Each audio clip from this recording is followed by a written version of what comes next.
To Patricia Northover. I'm a senior fellow at the University of the West Indies, Sir Arthur Lewis Institute for Social and Economic Studies, and it is my distinct pleasure to have you all today. We're living in serious times, and certainly right across the world, there are a number of climate-related crises, but also geopolitical tensions, wars, and the threat of wars. Youth are at the front line at each of these scenarios of disaster. Youth and women. And today we're going to be putting at the front lines the issues and concerns of women and youth, the concerns of all, from a gendered and youth perspective on the challenges of environmental and climate justice in the Caribbean. Our solidarities are with the terrible devastation taking place in the communities of Gaza, as well as in the Congo and in Haiti. Wherever there is violence, wherever there is genocidal intent, wherever there is disaster shaped by political scenarios, we disavow those intentions to destroy our world. We are here to defend the Caribbean. We are here to defend each other in our Stronger Caribbean Together network. Today, we will have our session guided by myself moderating, and later Dr. Catalina Toro Perez. We will share these responsibilities along with our research assistant, David Barretos Sanchez. I'm just going to ask for you to pay attention to some brief guidelines in joining our event. Our proceedings are being recorded, and your participation signals your acceptance of the use of recorded content on our website, thestrongercaribbeantogether.com. Presenters are being asked to speak with moderation in speed to enable the simultaneous translation and better support of the translator's work.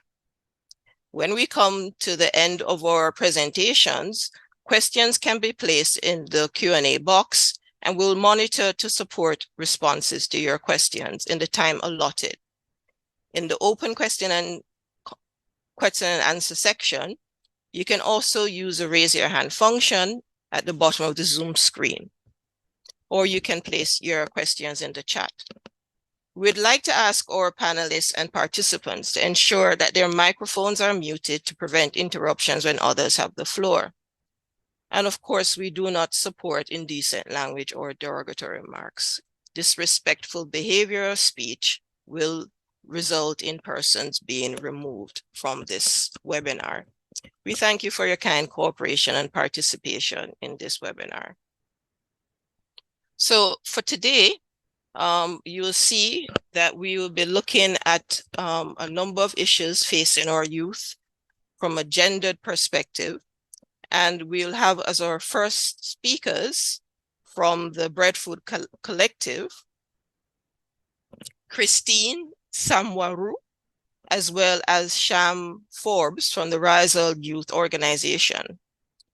At the current moment, there is a storm in his island, and so we may be joined by an alternative speaker, Grayburn Livingston, also from the Rizal Youth, if he's unable to connect with us when we begin our session. We'll have a short break at around 10 o'clock of 10 minutes, and then we will begin our roundtable moderated by Dr. Catalina Toro Perez from the National University in Colombia. And we will invite our speakers to return for the roundtable and have as well Adrian Henriquez from the Caribbean Youth Environmental Network, as well as Denise Matnish from the Rizal Youth Organization. And Sham, if he's able to join us, of course. We will then close the event and give our vote of thanks. So welcome again, and I will now ask David, who is our research assistant, and I'll just give a brief word of introduction to David, who is a multidisciplinary professional with expertise in socio-ecological and environmental issues. He holds an MSc in urban and regional planning and a BSc in ecology. So David, I now turn the floor over to you to introduce our speakers. Thanks, Dr. Northover. So we will have first Christine Samuru from the Breadfruit Collective as a panelist. She's an intersectional climate feminist. She's the founder and managing director of the Breadfruit Collective, a gender and environmental justice organization based in Guyana.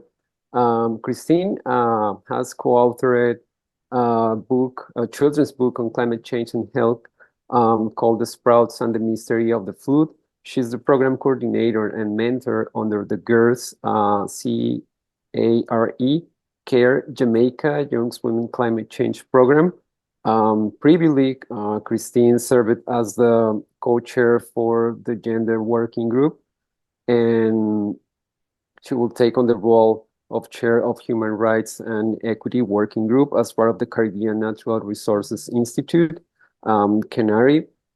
Annually, she coordinates the Caribbean Women for Climate Justice Conference. Most recently, Christine supported the planning and execution of inaugural Climate Justice Camp Caribbean edition, and that's pretty much about Christine background.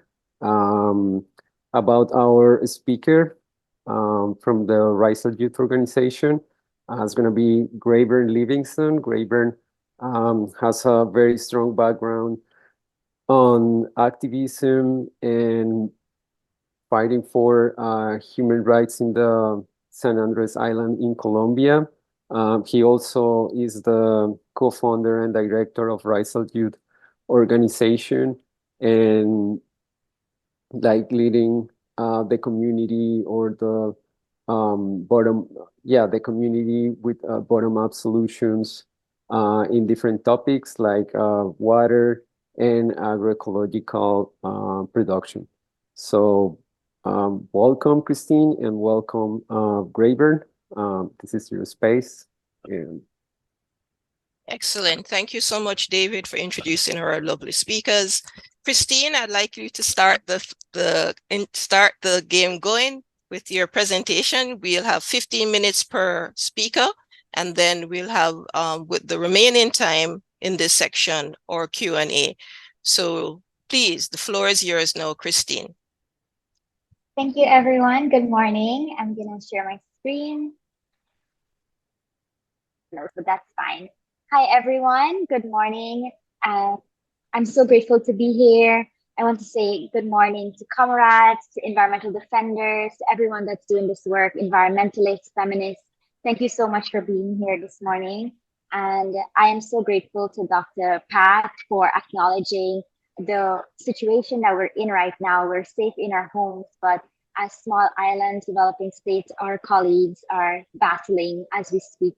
And I'm so grateful that I don't have to be the first one in the space to talk about the issues that are happening globally. Usually when I'm in this space, I'm the only one that's talking or acknowledging that we're living through genocides, real genocides that are happening. And so I'm so grateful. And I'm always so grateful for Strong Caribbean Together, because this is a space that I continue to be inspired by. I continue to find inspiration because I'm not the one that's being radical. I'm not the only one that's being radical or seen as being radical. When we think of the climate crisis, we have to think radically because we know that the climate crisis is definitely an offspring of colonization, of neocolonialism, of the kind of divide and conquer way of living that was intended for us. We know as people of the Caribbean, we were brought here, we were taken here, we were tricked into coming here. This is our land. And I often say to people that we were brought here, forced to work the land, and now we're left to deal with the climate crisis. And so it's necessary when we're talking about the climate crisis to understand the real impacts on Indigenous people, of marginalized groups like youths and women, LGBTQ people, and also people with disability. And so if we're going to do this work, and if we're going to do it rightfully so, we have to make sure that we're unlearning and relearning constantly. And that's something that is easier said than done, because what I've noticed is, even for myself, even being in feminist spaces, environmental spaces, there is, as a youth and as a young person that's leading an organization, it's very easy to be tokenized. And even the persons that are in the space that are, you would think that they want to challenge this work, they also would not acknowledge you if you are speaking against what they would like, or if you're calling them out. And so it's kind of like you're fighting against government in one sense because you care about the environment, you care about people. And at the same time, you have this organizational, structural, community kind of conflict whereby you are constantly being monitored to speak and say the right things. So I'm so grateful to share. And I would say that when I talk about these issues, I could give the same presentation today. We're talking about youth, gender, and environment in a Caribbean context, but I would give the same presentation to another context, because the work that I'm doing, it's real life. It's about people. It's about people on the ground. And so I try as much as possible for people to see how this issue affects different people. And so there's three different pictures on the screen right now. And the Breadfruit Collective was founded during the pandemic, but I would say it was something that I really, really wanted to start. It was an inspiration that came out of my activism. I have been doing activism for about 16 years, since I was about 15, with my grandmother against gender-based violence, with Guyana's first women-led organization, Red Thread. And so at the time, I am somebody that I am passionate about this work because it's my lived experience. I grew up in a household, I continue to hear and witness gender-based violence. I know the realities of living in flooded places. I know the realities of living in multiple places and facing different type of environmental disasters. So I lived half of my life in Guyana. I've experienced widespread flooding, and then I studied in the States. And during that time, Hurricane Sandy happened. So it's something that I'm passionate about because I see the realities of it. I see the realities of climate change playing out right before my eyes. And at the same time, I want to say that activism in Guyana, it's not something that's glamorized, and it should not be glamorized. It's something that is not seen as the norm. And I want to acknowledge, because today we're talking about gender and because we're talking about youth, it's necessary for me to mention that this month is going to make 1 year since the tragic Madia fire happened in Guyana, where 19 young girls and one young boy lost their life. And we know in this group, especially, we know the realities and the connections to sacrifice zones, to the connections between indigenous communities, young women, mining communities. And so it's not, when we're talking about the climate crisis, it cannot be divided from the social justice issues or the social injustice issues that we continue to face. So in the picture, when I have events in Guyana, I tend to have it in public spaces. I like to have it in public spaces and break down the barriers. I think about Walter Rodney, and he's from Guyana, and I'm so proud to be Guyanese. And he talks about grounding and grounding in your community. And so in the first picture, it's one of our climate conversations that we've had in a public space. I like to have it in a circle, making sure that the barriers to how we talk about the issue is broken down. I'm really much into the idea of everyone has an opinion, a lived experience that they can share. And therefore, it's important for me as a young person to continue to develop and think and learn and listen. The other photo, it's, if you've ever been to Guyana, it's Kaitro Falls. And it's one of our, when you think of Guyana, it's a very beautiful, pristine country. We have 87% of our country that's covered in forest. And it's important for me to say that because it's a beacon of hope. But at the same time, Guyana is at the forefront of so much environmental disasters that can happen when you think of oil and gas. and when you speak out against oil and gas, or when you try to speak out against oil and gas. And so I really believe that women, or I should say women and girls, are sacred custodians of the environment, and it's really important for us to protect both. And the other picture, it's it's one of our demonstrations that took place in Lebanon, actually. And I'll tell you a bit about Lebanon and why it's connected to something that I was able to be a part of in the Caribbean. So for me, when I take my activism, I'm taking my activism as someone from Guyana. I'm taking my activism as someone with lived experience, coming from a family, and the first in my family to even acquire this level of education, to be able to speak out, to be able to like choose the kind of jobs that I've had. Whenever I take my activism, I'm taking it into a place whereby people can see what the realities of in Guyana, but also what the realities are in the Caribbean.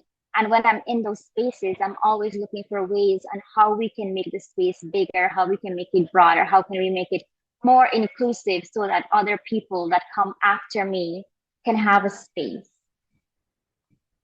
So we know this as people in the space. We know the world is currently dealing with multiple and intertwined crises: climate change, unprecedented biodiversity loss, and raising inequalities. I would also add on to here, as youth, we suffer the most from COVID, and I would say younger people in school environment, they were the ones who still suffered so much. They're still suffering from the effects of COVID, and it's something that we have moved on from. But I know young people, because I've worked with them, that continue to face the issues of an event like COVID. And we often say that COVID is a dress rehearsal for the climate crisis. Recovery process could provide a unique opportunity to pave the way to a better future that places climate, nature, and people at the center. And that's really what I am working towards. Threats and pressures on the environment and its resources usually amplify gender inequality and power imbalances in community coping with resource scarcity and societal stress. We know this, we see this during COVID again. We know that the number of calls to shelters and helplines increased. We know in Guyana, 1 in every 2 women experience gender-based violence. So when we have these environmental disasters happening, there's so many different effects that we don't take into consideration or don't even know that happen. And usually it's very much gendered. Approaches to climate crisis must be feminist and must be grounded in intersectional approaches. We do not live single issues lives, so we cannot look at climate justice or the climate crisis in a vacuum. We have to look at it through a wider scope, through a lens that looks at the individual and the people that suffers the most. The people that are on the frontline, marginalized groups must always be centered. And so for me, in this space, my background is in environmental policy, but being in the climate crisis space, the Caribbean climate justice space, what I've noticed is it's important for us to create our own spaces. And so we have had 2 annual conferences that center Caribbean women for climate justice, Caribbean women in the climate justice space. And last year, it went from the first event attracting 250 persons to 500 persons. And again, including people from the LGBTQ, disability, indigenous community, youth into the conversation. And I'm so grateful that this conversation also centers language justice, because during the conference, that was something we worked really, really hard on to ensure that we are reaching the people that need this conversation. Another aspect of our work, and this was something very recent that aligned with the recent COP, the Truth Be Told campaign. And again, this is a Caribbean call for action on gender and climate justice. We cannot speak about gender and climate justice enough.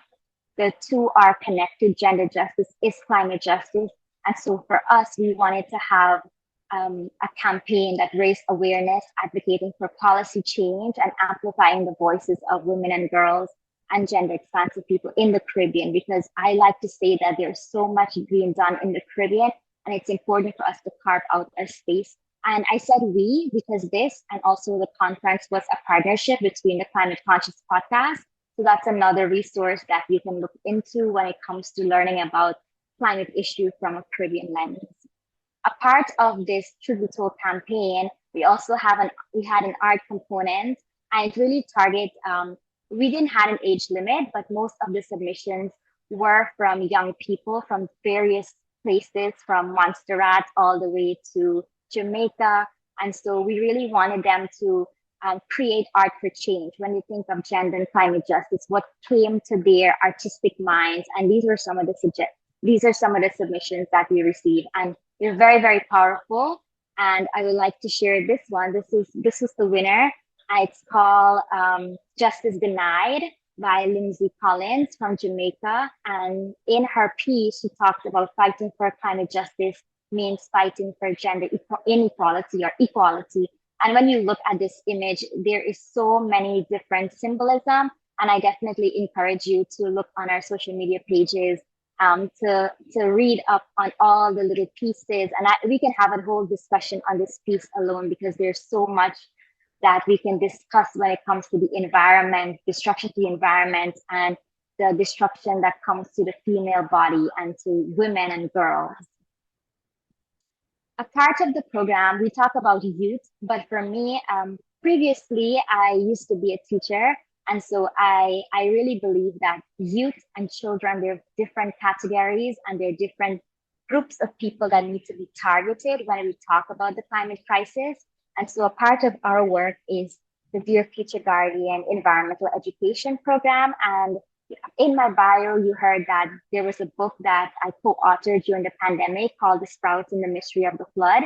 And this book really talks about the connection between health and climate change in a way that children would understand it. And the book is free and accessible to the public, but we use storytelling as a means to engage with young people in age-appropriate issues such as climate change.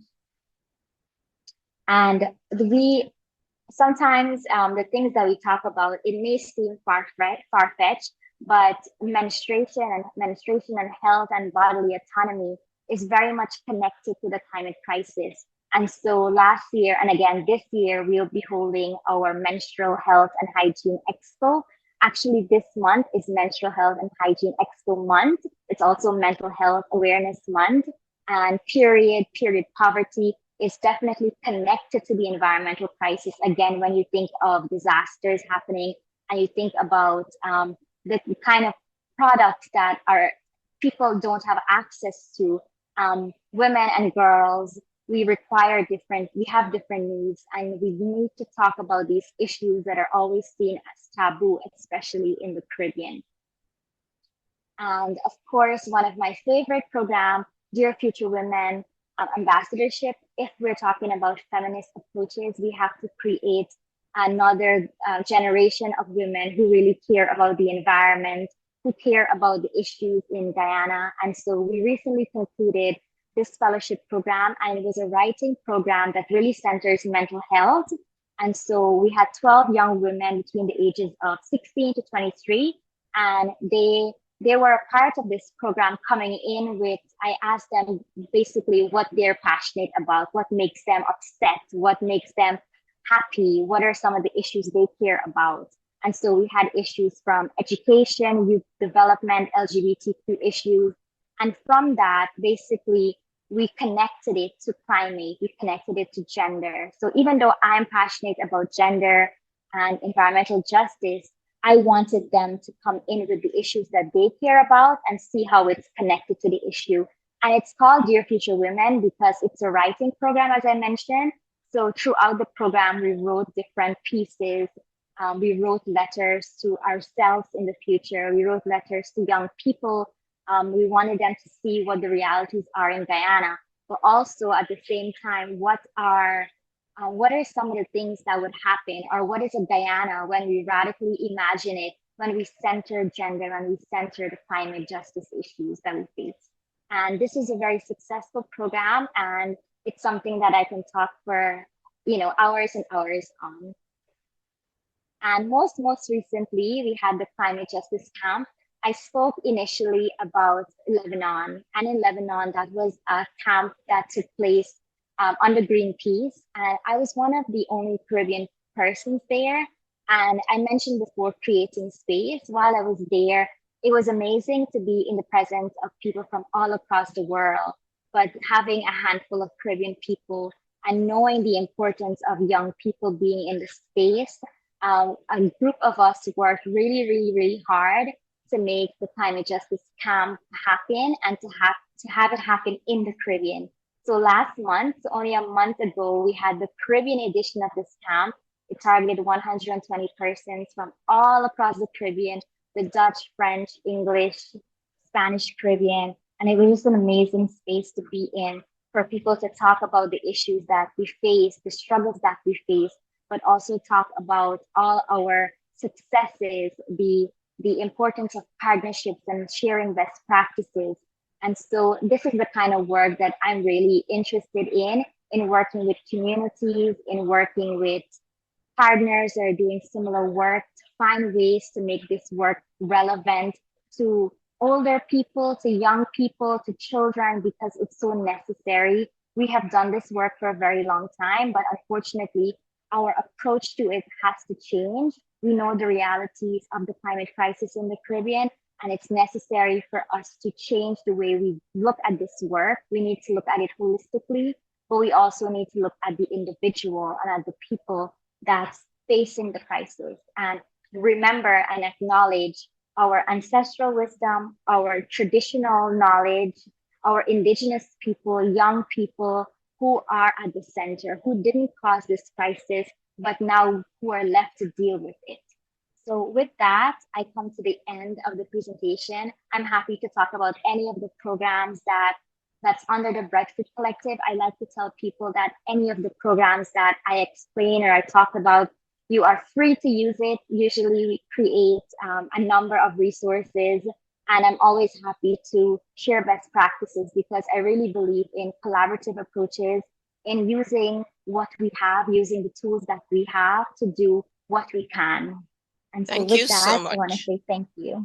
Thank you so much. That was such a comprehensive and wide-ranging engagement, focusing on the multiple forms of speaking to gender justice and climate justice, environmental justice, from Truth Be Told campaigns, climate justice camps, art competitions, education in the schools, certainly a tour de force. So a lot of material there to highlight the significance of youth engagement in the struggle for just futures and the ways in which we can reach in the language and in the spaces that youth are present in, and the distinction between youth and children, very important.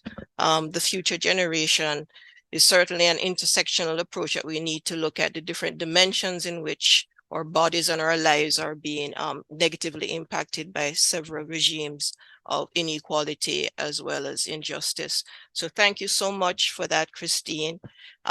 Just heard that our expected presenter, Sham, is now able to connect, that Grayburn was going to substitute for him. So just to make sure, is it the case that we now have Sham Forbes online for the next presentation? Sham is Yes, yes. online. Good morning. Yeah, Okay. thank you very much. Good morning. A brief introduction of Sham. I just wanted to say,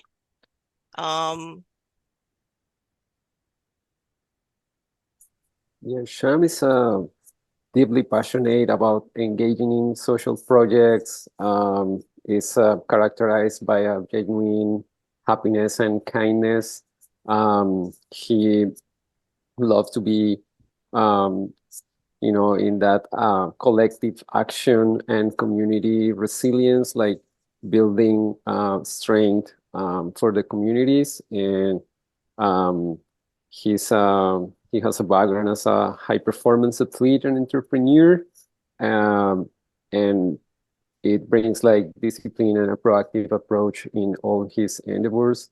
So currently he holds a position of vice president within Rizal Youth organization, and he's dedicated to fostering growth, collaboration, and make a positive impact in his community. So, Sham, Floor is yours.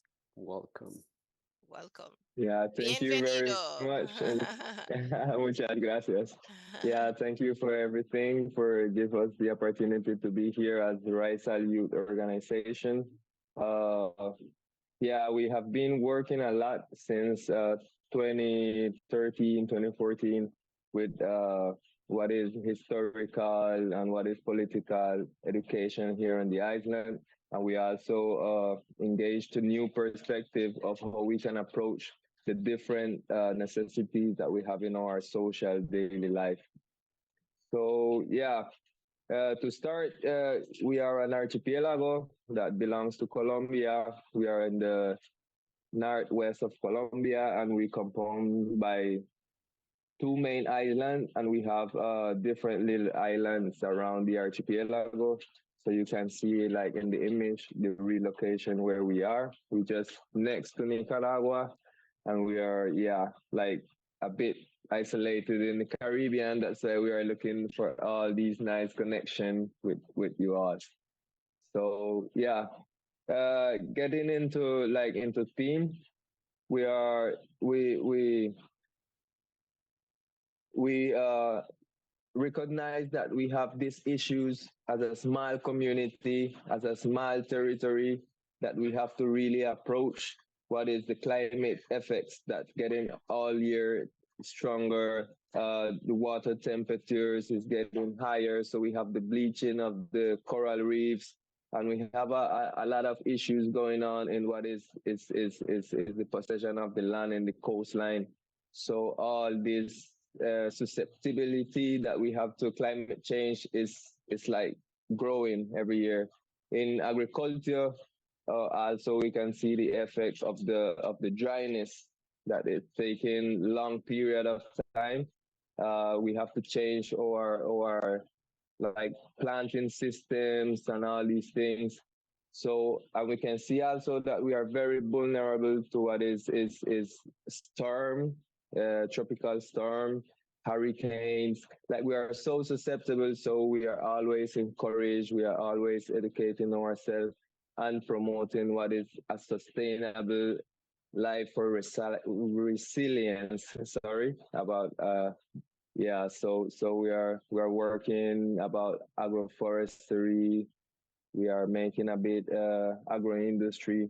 So yeah, we can see how we have been extremely also um, affected by this climate change. So here we can see the pines of the agriculture. We have reduced crop yields, important for the fruit and vegetables. So also we are on a tiny island, so the access to land to make crops to have a maybe extend agriculture is very limited. We have also this increase on food insecurity because like 95% of all what we consume here in the island, maybe more, are import from the main Colombia, from Costa Rica, from Miami. So we are trying to work very hard on the sovereignty of our food local food system. So we are growing breadfruit crops. We are growing like resilience plants that can mitigate also the impact of climate change. We can see that the loss of this cultural and traditional way of agriculture is also getting very mixed up because farmers have to go and get other jobs. They don't have the time. So things like that are getting very much stronger. We are working on an agenda that is to work around what is the soil, uh, the education about what is climate change, how it affects. So we have different connection with other institute about it. So we have been working strictly with children, with real local farmers, and also with a group of women right now in this section of El Cibar that they are so resilient, and these women build up a lot the courage for the community towards what is farming and combat the climate change with sustainable systems. Yeah, maybe we can continue a bit. Yeah, so like what I was talking a bit, our core principle, our sustainability for life, that we strive to meet the needs of the present without compromising the ability of future generation. So yeah, we try to do things in the most organic ways that we can just, pass it to the next generation that coming behind. And so we don't affecting what is the soil, what is the environment here that is so important. We have this social justice. We believe very a lot in equity. I mean, for all the community that live in here, we know we are a multicultural island. We have people from all around the world. So yeah, basically we try to encourage equity and also look about the rights of our racial people, and in this way like promote this a lot, like our tradition, our roots, and what we got to offer as a small community. We have environmental protection that advocate for the practice and protect for the environment with responsible and development alternative of conservation. So yeah, we're working to make like biofabrics of to treat the soil in an organic way. We also use humus, to develop more the soil, to keep a very healthy soil, so we can approach a much agroforestry agriculture. In gender equality, like how I said before, we are working a lot with women and children to encourage the equality of the gender. So right now we are working hand to hand with these group of women that we have a very good result, and also in promoting within the same within our organization the development of new systems, of new ways to empower and encourage any individual, no matter which gender. Talking maybe a bit more, our agenda right now, we are trying to work on conserve these protected areas that we have called CPA, because we can see by the coastline, it's getting so rough with the livelihood. People are getting more close to the rural areas, to the countryside. So this is limiting also the access to the land. So we are trying to work on that. We are very focused in what is organization for the rights of people. So we have the water source and life basic right. We know we are very limited here in the islands. We don't have rivers, so basically we depend on the rainwater. So yeah, right now we are working making Samorano tanks for the farmers, and this is the way how we are mitigate a bit this dryness and this very hostile weather that we have right now. With the land access, yeah, we are trying to get a bit more access with the programs of the SAI, that is the lands of the government, and how we can use it in what is agriculture for the own community. We have the community-based industry that we support a lot with entrepreneurs, with new ideas. We also had a program that is Sow a Seed, that we support the youths for the new ideas, for developing new entrepreneur ideas. Also, right now we are working in what is like to make pulps from the different fruits. We are transforming the breadfruit, adding value to this how to say, to this organic system that we already had here in the island, already have, sorry. And we have the School of Political Education and focus on climate change. So as I say in the beginning, yeah, we always work on what is history of our background and the education about what is our political rights as risers, the climate, how we can just approach as a small community to to uh, to prevail in time as a community. So this is very important. Education, we know that is the base and is the key for everything. So we always keep this very present.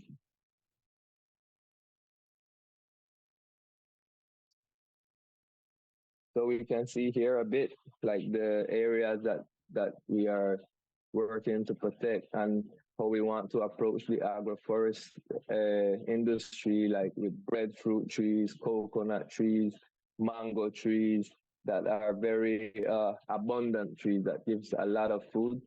So yeah, this is how we identify, and also in the south part of the island. This is the capital. This is San Andres Island, most of all. So yeah.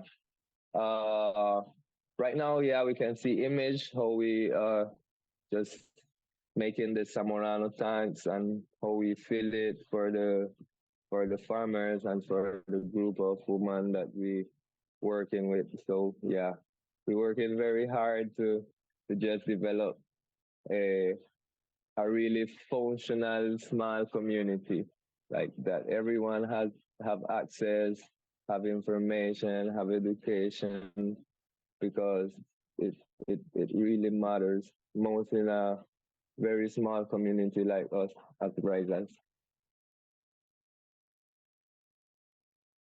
Yeah, let us see another images. Sorry.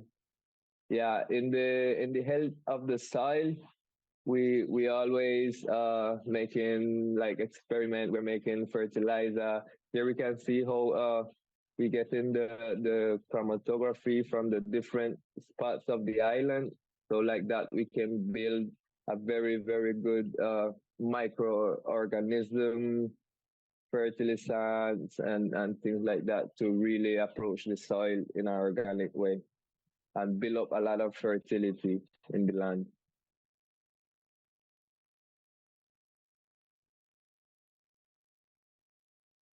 And as I say, we are transforming the different fruits that we have in the island.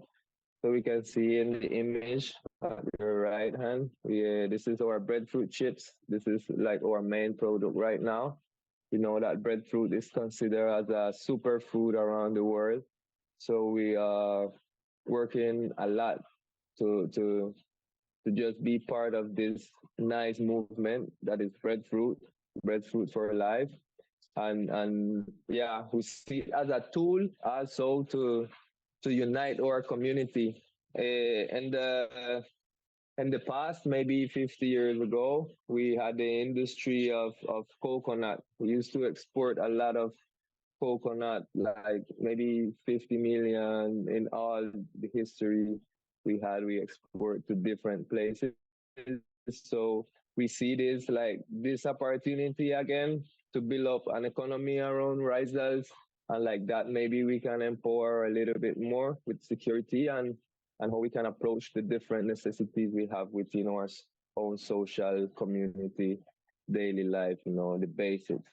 Uh, Breadfruit also, the trees so huge, they capture a lot of carbon and they liberate a lot of oxygen. So these breadfruit crops are very important for the environment of the island because it generates more security in what is the storms. I mean, in the hurricanes, they protect a lot because they receive the very strong wind and things like that. So yeah, they are very important right now in our ecosystem.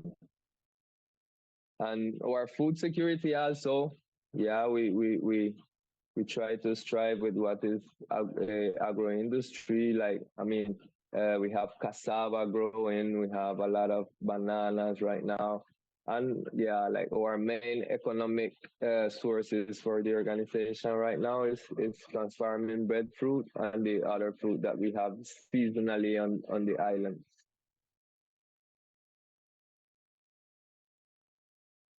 Yeah, and our community development by establishing breadfruit and things like that. We are also working focused with the children. You can see right there we are working right now with Brooks Hill School, making workshop, trying to educate the children from from our ancestors until today day, and how we can approach our culture and how we can link our culture right now more to prevailing time, our customs, our way of living, how we can put that in today's scales, that so we can really remain in time as communities. So right here we are making a garden for the children. So we try to use recycled things, and we try to make a lot of workshop around what is our culture. Like we make activities like thinking rundown. You know, rundown is very known in the Caribbean. It's a dish that compounds from coconut milk and the fish and the thing. So we always make gathering with the children, and we cook and we show them how we really live as as Icelanders and as Rizal ethnic group, as indigenous in the Caribbean. And it did a lot of results.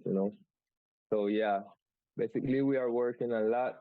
We are we're just trying to keep focus. We're just trying to strive. We're just working a lot to build up our small community because it's so important for us to prevail in time, our language, our customs, and all these things. And climate change really have a lot of impact within what is culture and resilience. Thank you very much. Excellent. That's Thank you what so we much. actually doing, and that's how we're working right now. Excellent PowerPoint presentation and discussion of the issues from the point of view of the Rizal youth. I like your question, how can we link our culture or language or way of living so that we can remain as communities? That's the heart of resilience, that Yeah, you can maintain the intergenerational dynamics of building sustainable life, sustainable livelihoods, protecting the environment, ecosystems, and doing that from a very hands-on perspective, focusing on our food systems, focusing on our soil system, focusing on our education and political forms of engendering a new level of exactly. consciousness to our youth and our children. So excellent contributions. And I now like to open up the floor for around 10 minutes for questions. We are running a little bit behind time. And we'd like to give our interpreters a break so that they can, be able to continue the interpretation function when we resume after the break in the roundtable section. So the floor is now open for comments, questions to our two esteemed young activists, Christine and Sham.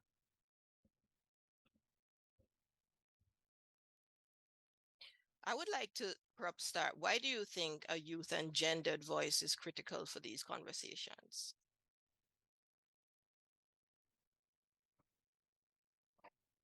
Yeah, well, we know that youth and maybe and to say like the woman and other gender have like right now in what is political issues and things like that, like don't have a really strong voice because their perspectives are not taken in account in what is taking decisions toward striving like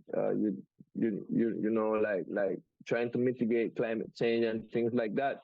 We just base more like on scientifics and data and things like that, but we don't base really on what is the community and how it affects the different gender, what is climate change.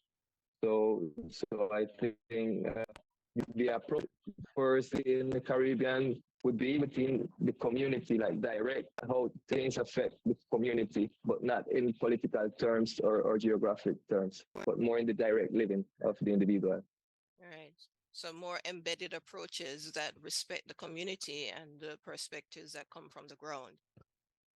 Yeah, because yeah, historically here is where we belong to, where we come from, and where we're gonna be.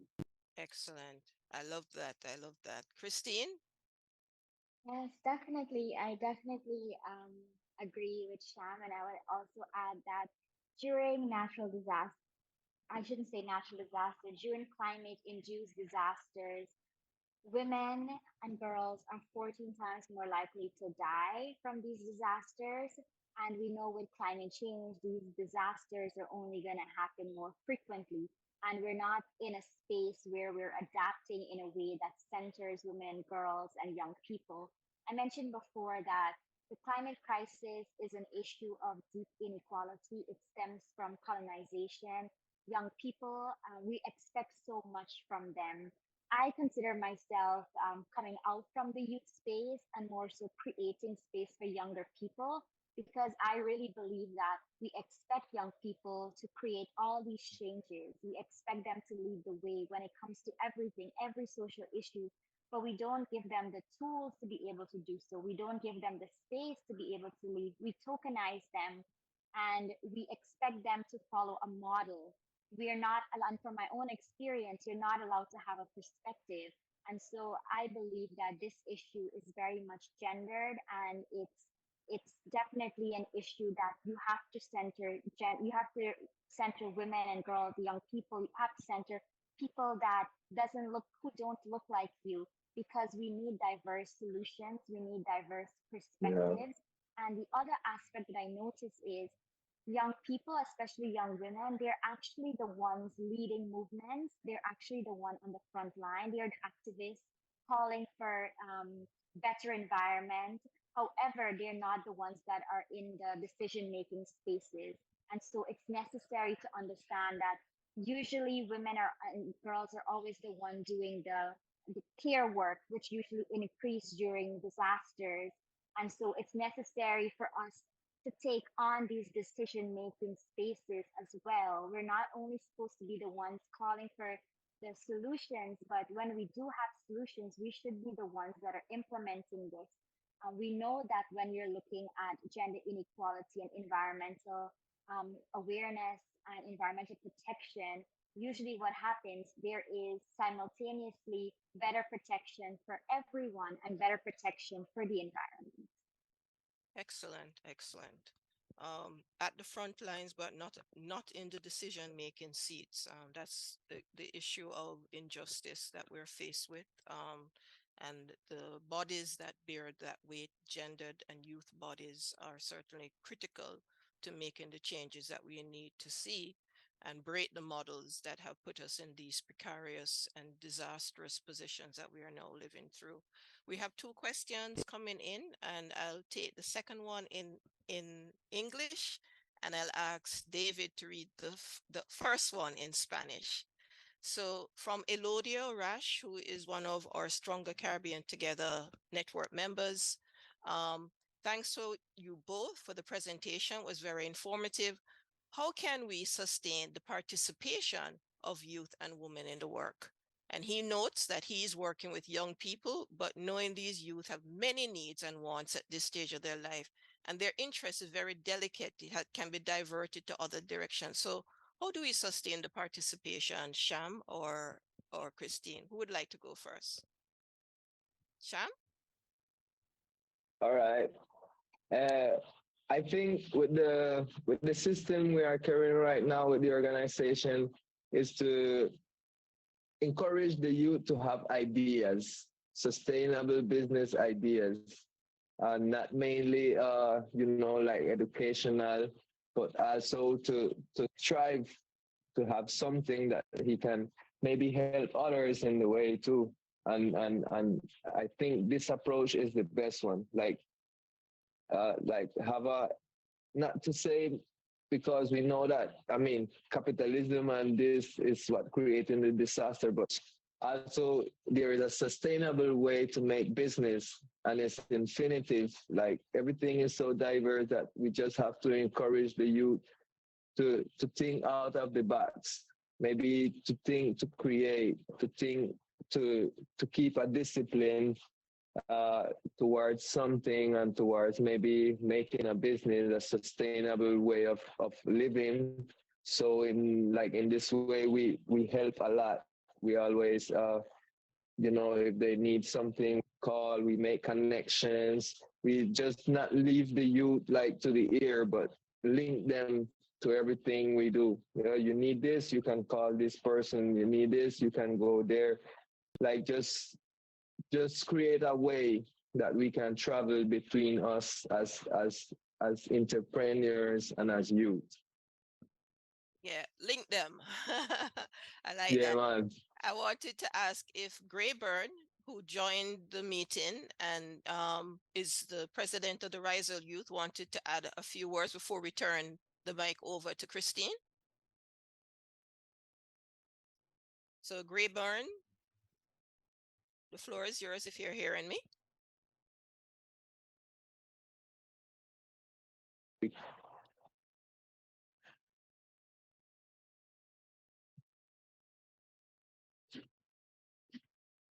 Okay, seem to be having some connection issues. So Christine, how can we encourage participation? Well, really, the presentation that you had was all about that.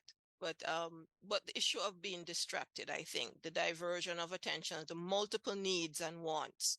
I'm sure you would have come across that. So specifically, how do we build in mechanisms to try and keep them engaged?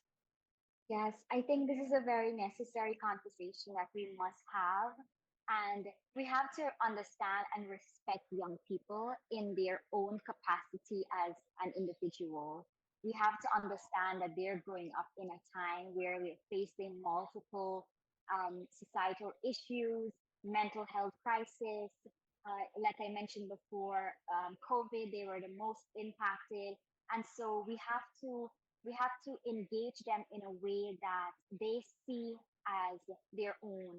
I mentioned in my presentation the Dear Future Women program, and that was a program when I was designing it. I wanted young women who wanted to come into the program who are already passionate about something in the world. So, for example, they're interested in community development. They see something in their community that it doesn't sit well with them. And now, how do we connect that? How do we help them to see that this is connected to a larger picture, a larger issue of injustice?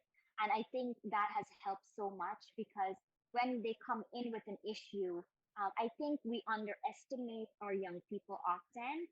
And we often think that they don't care, but they do care. I think what they need, they need the tools and they need the guidance and they need people to believe in them. And also, I believe that young people within themselves, I think we need to give them incentives. I believe that volunteering, it takes a lot of time. When you think of feminist perspective of doing work, it's important for us to pay and incentivize our young people to do this work because this work, we're talking about environmental crisis, it's real life, and so it's important for us to make sure that we're honoring our young people and their time because we expect so much of them, but yet we're not incentivizing them. And so, if we want this work to be sustainable, we have to create an environment whereby we are sustaining them. We're thinking about their mental health, we're thinking about their well being, we're thinking about long term. So, with the Excellent. mentorship program, it was they came in with their idea of what they're interested in, but they left getting involved in different job opportunities, different fellowships. So we have to think long term as well when we're designing our programs and projects long term, not just this is one program that's going to end within a Excellent. year, but how do we support the people beyond what we're asking for?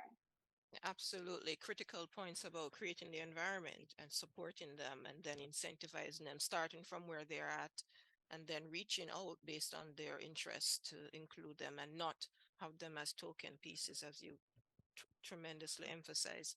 I'd like us to ask the two questions that are here. David, could you please ask the next question from Dr. Natalie Dietrich Jones? Sure. The first question before was from Elodio, and I just wanted to highlight that Elodio is attached to the Julian Cho Society, which represents Mayans in Belize. So Natalie is from the University of the West Indies. Please ask her question, David. ¿Por qué no hay ríos en San Andrés y Providencia? ¿Es una causa de la topografía o consecuencia del desarrollo? Right, and I'll just add to that the second question from Chiefess Ronaldo Pierman from the Jamaica Hummingbird Tribe, the Taino people in Jamaica.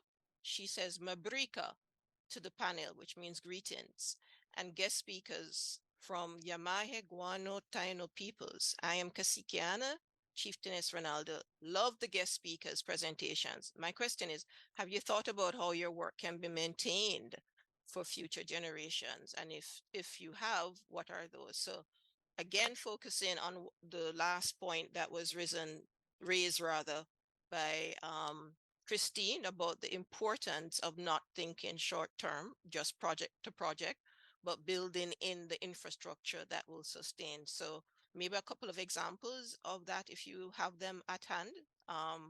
But those are the two questions that we throw to the fore. And we'll invite Grayburn, if you are in the chat and you're able to speak now, if you would like to provide your comments, we could ask for you to make those now. Hi, good morning to everyone. A few ideas about how can we sustain in time for our projects. I believe one of the fundamental issues that every process has is the financial support or financial aid. Sometimes we as people don't have the resources to keep things going. Maybe we can do it from our will, but sometimes we need at least some financial or even other resources to keep moving. In that sense, that's why from Rice Youth we decided to build the community-based industry that we can sell the surplus of produce on our island to the homes and to the different families, and from that create a fund and an economical muscle in order to keep our process going.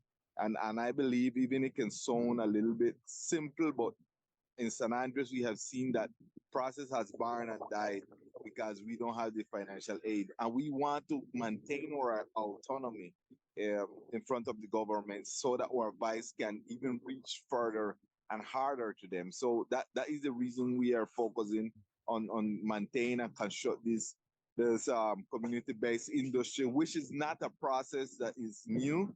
We have, and for example, the Trabajadores Sin Tierras in Brazil has a very nice experience that they had been working for a long time defending the land, access to land, and they had been working on creating some autonomy and some self-economy processes that they can sustain in time. Secondly, I would say it's very important to keep the generation moving in this agenda. We have to take from kids, youth, all generation working in all levels in order to get them empowered to face new challenges that we have in climate crisis.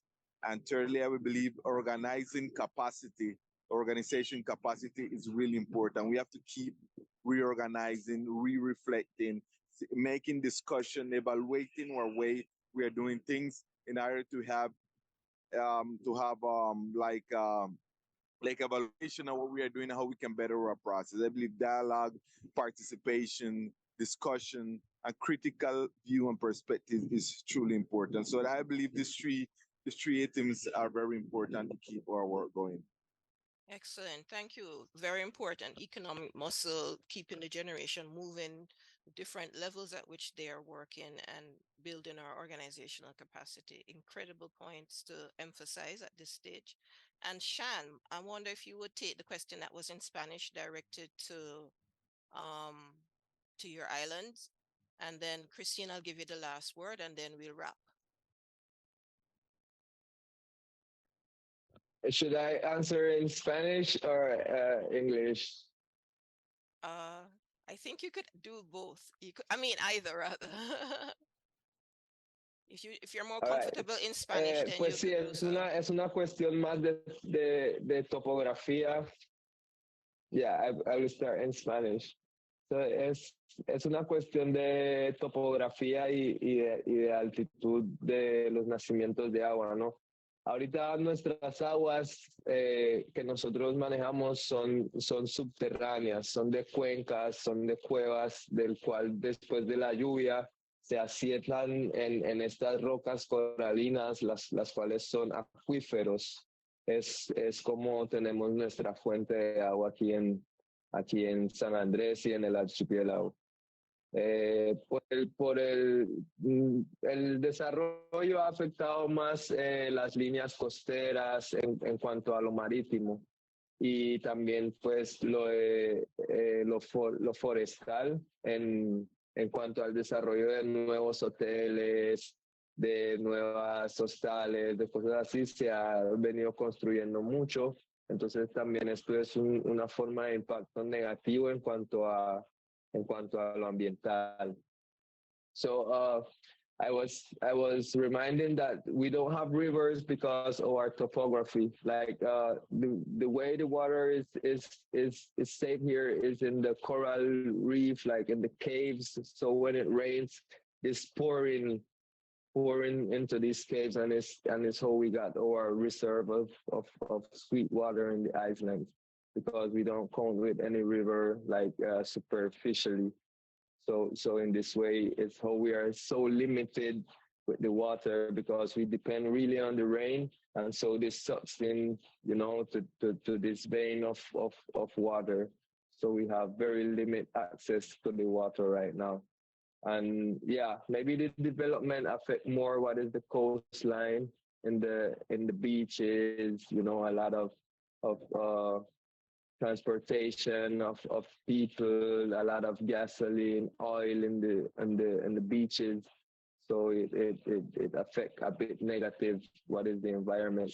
And also with the developing of new hotels, new hostels for tourism, that is the main economical way of living here in the island. It's also affecting the forest, limiting the access to the land because people maybe with economic strong power they just buy a lot of land, so it's private, you cannot develop anything. So in this way is how we have been affected with the development of the economic and tourism line of economy. So I was just saying thank you so muchas gracias, Sham, for your answer and very detailed response to the comment on rivers, on the situation of rivers in your island. And I would just like to say, Christine, you have around 30 seconds to wrap in terms of your response. And then we'd like to take a 5-minute break for the session to resume for the roundtable. So Christine. Yes, so I like to say that with the Breakthrough Collective, there's no age limit because I really believe that it's necessary to involve all people of all ages, especially if that person doesn't look like you. It's important for us to understand our struggles are connected to our liberation. And it's necessary for us to make space for people who are on the front line, who are facing the issues of climate change and the climate crisis. I think for our work to continue on for a very long time, it's necessary for us to really center well-being and care into our work. And it's necessary for us to center people and the things that they're interested in. Yes, climate change is important, climate justice is important, but it's connected to other issues of social injustices in the community, in our country. And so it's necessary for us to build movements and connect with other like-minded organizations who are already doing similar work. Excellent. To connect the dots and to ensure that the different issues are being addressed, even as we're focusing on some of the challenges with climate change. So thank you all for this very, very rich presentation and discussion. I'm sorry we didn't have much time. We're trying to catch up. Normally we would take a 10-minute break here, but I'm suggesting that we take a 5-minute break. Okay, so we should come back at 10:25 and we'll begin with the roundtable. I'll give in the introduction to the roundtable a very quick overview of our Stronger Caribbean Together network, so that everyone is aware of our group. Thank you, and see you in 5.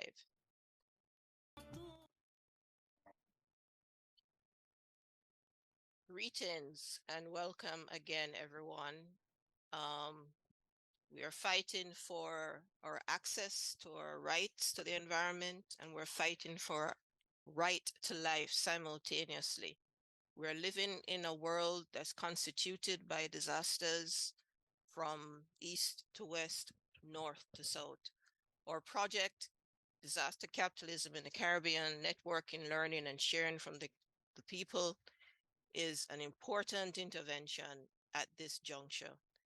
I am, as I indicated before, senior fellow at the Sir Arthur Lewis Institute, but also the principal investigator for this project, which I will briefly introduce before we start our roundtable. Our co-investigator is Professor Tommaso Ferrando, and our research assistants are Ms. Christina Doherty and Dr. and David Barricho Sanchez. So we know that we're living in a disaster-prone area, the second most disaster-prone region in the world. The crisis that we face, though, is that we've been increasingly exposed to 2 threats. The first is the intensification of our climate events, and the second is the rapid surge in development projects and foreign investments that are environmentally destructive. So disaster capitalism in this context is a space which has been where governments and private sectors benefit from complexly emergent disasters, either economically or politically at all scales. Or as Anthony Carrigan has pointed out, disasters are a manifestation of historical vulnerabilities that are produced at the intersection of environment and society, and which cannot be disentangled from systemic power structures. So while we have multiple hazards, as we have highlighted in the presentations before, there are differential impacts across the region being filtered through historical, social, cultural, economic, institutional, and political contexts. For example, Haiti had the largest number of deaths caused by natural hazards between 1980 and 2009 as a result of floods, over 8,000. But Cuba, our neighbor, is one with the second highest number of disaster events over the same period, but had an estimated toll of 193 to 203, according to Rainey. So due to these contexts of environmental and social injustice, as pointed out by McLennan and Lisa Perch, we find that the harmful effects of natural resource exploitation fall disproportionately on certain groups, notably indigenous peoples and the poor. And when these significant environmental degradations, including climate change, is added to the mix, we know which groups are suffering disproportionately. So what we're trying to do in the Disaster Capitalism Project is bring together these voices. As Christine pointed out, this is a space in which we're trying to join the dots and build a movement and create a common space in which we can share, learn, and exchange on the ongoing processes and the way in which resistance can be exercised. This is an Open Society Foundations project that is being supported, and we're trying to fill these 3 gaps. So we're trying to look at a way to create this transnational network.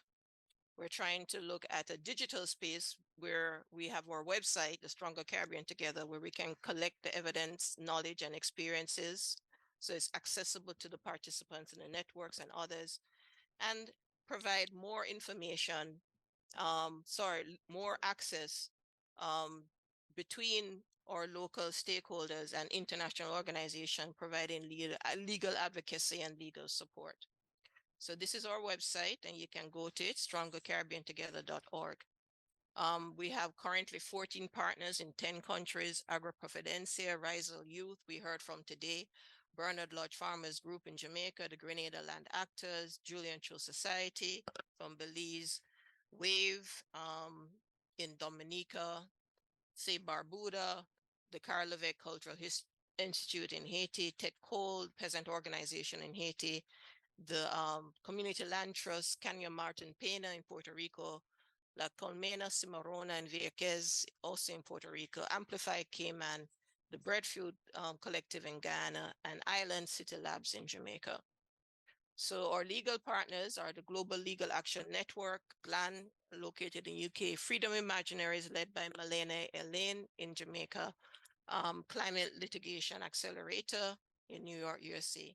And we have affiliates. Our roundtable host is going to be Professor Catalina Toro Perez from the National University of Colombia, and other guests that have participated. Network affiliates are Dr. Jessica Paddock, Amanda Bear, Joel Paris, Ramona Beholar, and Adrian, who will also be in our roundtable today. So we know that the common threats that we're going to be examining in our roundtable, looking at issues of degradation of of landscapes and environmental systems, the loss of rights and the degradation of these rights in terms of access to territory, homelands, and a clean, safe, and healthy environment. But most of all, as Sham was pointing out, heritage disruption and loss, which we're fighting against, where our traditions and our cultures, even our languages are at risk in particular communities, and to break from the hegemonic capitalist frameworks for thinking through methodologies for sustainability or for sustainable livelihoods. And as we see in Barbuda, the loss of the rights to have rights, which was being threatened through the Antiguan government, Antigua and Barbuda central government, which follows a logic of race politics from Haiti to Barbuda, from Colombia to Ghana. All our peoples, women, youth, indigenous, Afro-descendant, are fighting for justice. And they're doing this through legal means, they're doing this through the international system, and they're doing this through a new framework called Reparator Environmental Democracy, and using regional instruments that have been introduced, the Escazú Treaty, and joining up in networks such as the Caribbean Climate Justice Alliance to mobilize actions. So our network is really trying to make a difference through this organization. And it's my privilege to have been associated with it in these few years that we've been organized since 2022. And I now turn the floor over to David, who will introduce our roundtable host, Dr. Catalina Toro Perez. Thanks, Pat. Dr. Catalina Toro Perez from National University of Colombia. She's an associate professor in the Department of Political Science at the School of Law. Dr. Toro Perez holds a PhD in political science from the Institute of Political Studies in Paris, France. She leads the group of the political economy of extractivism in Latin America and the Caribbean. And she's also a member of the Caribbean Studies Association since 2014. She's director of the Department of Political Sciences and of the curriculum of area of political science from 2014 to 2016.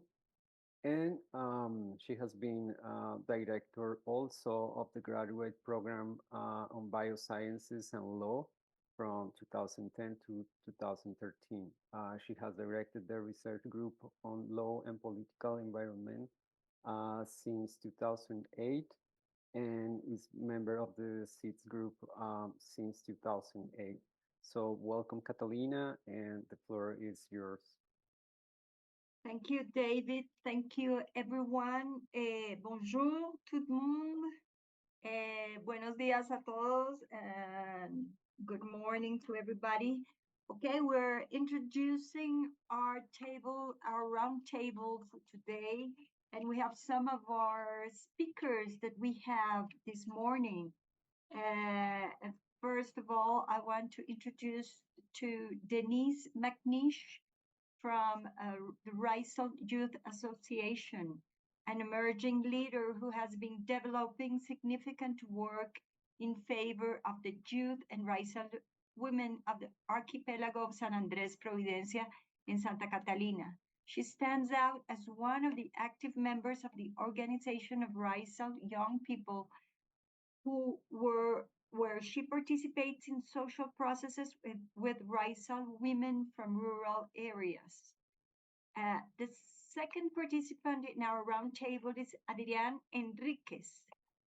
He's a geographer and researcher holding a Bachelor of Arts in Geography from the University of the West Indies, Mona.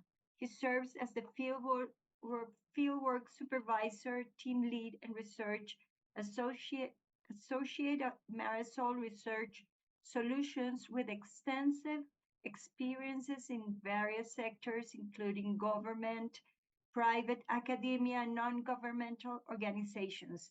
In Jamaica, Adrian has collaborated with organizations such as Urban Development Corporation, National Environment and Planning Agency, and Jamaican Conservation Development Trust, among others.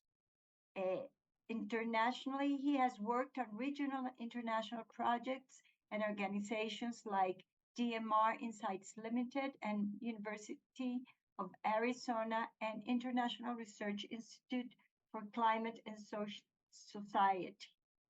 He collaborates periodically with Canary in Trinidad and Tobago, contributing in the CCO Coalition of Forest for the Forest Sector in Jamaica project. He's also involved as the national coordinator for Jamaica's chapter of the Caribbean Youth Environmental Network and serves as the communications director at the Jamaica Environmental Entrepreneurs Advocacy Network.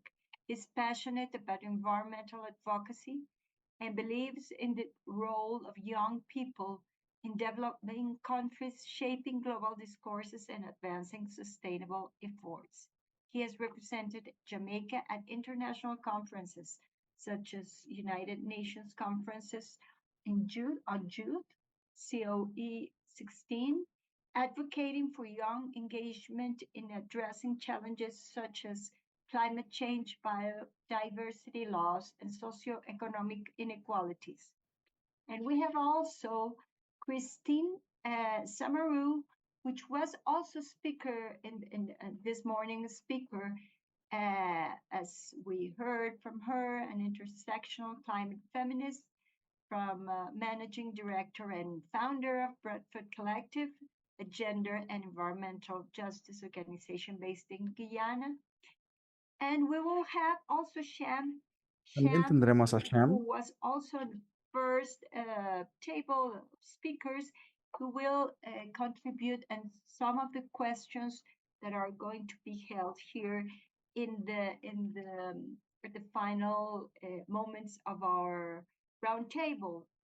As you heard, he's also from Raizal Youth Organization, very passionate and in the power of collective action. Now I'm explaining how we are going to hold this panel.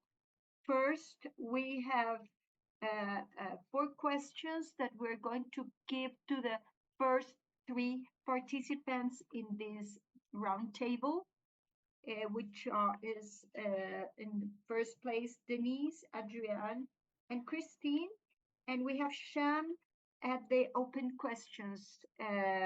Okay, so we are going to give each one of our participants in this roundtable 3 minutes to answer.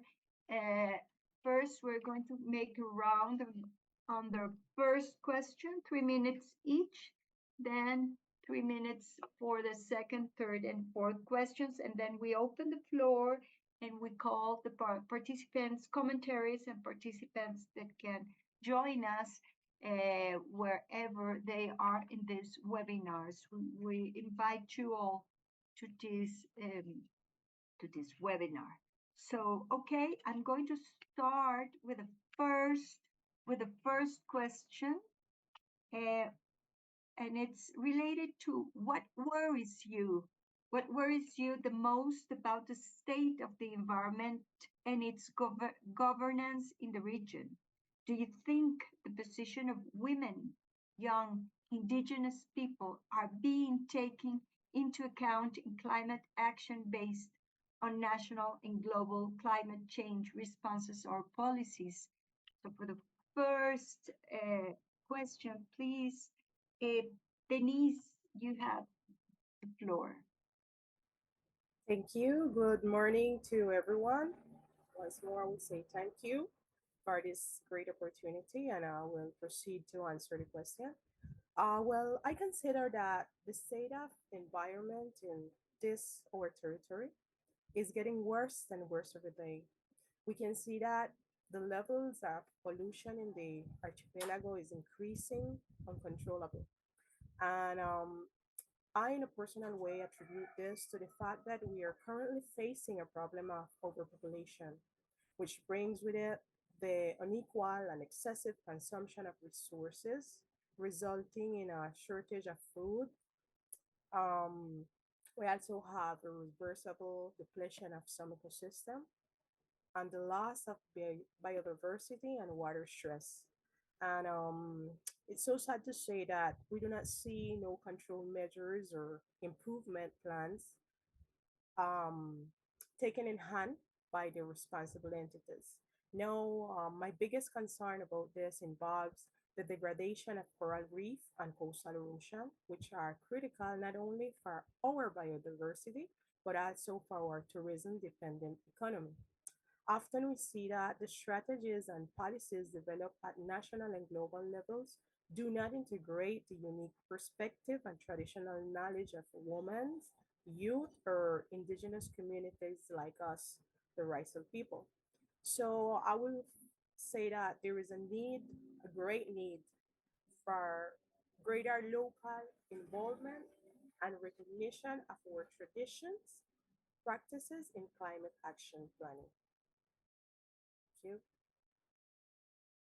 Thank you very much. Thank you very much, Denise, for your answer that is enriching what already our panelists have said this morning. I give the floor to Adrienne.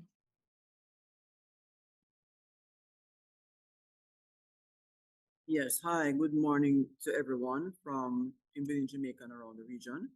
I'm thinking, I presume you're asking me the same question as you had asked Denise. Yes, these are the same questions for each of each of you, and then I ask the question also. There are four questions. Now is the first question for the three of you.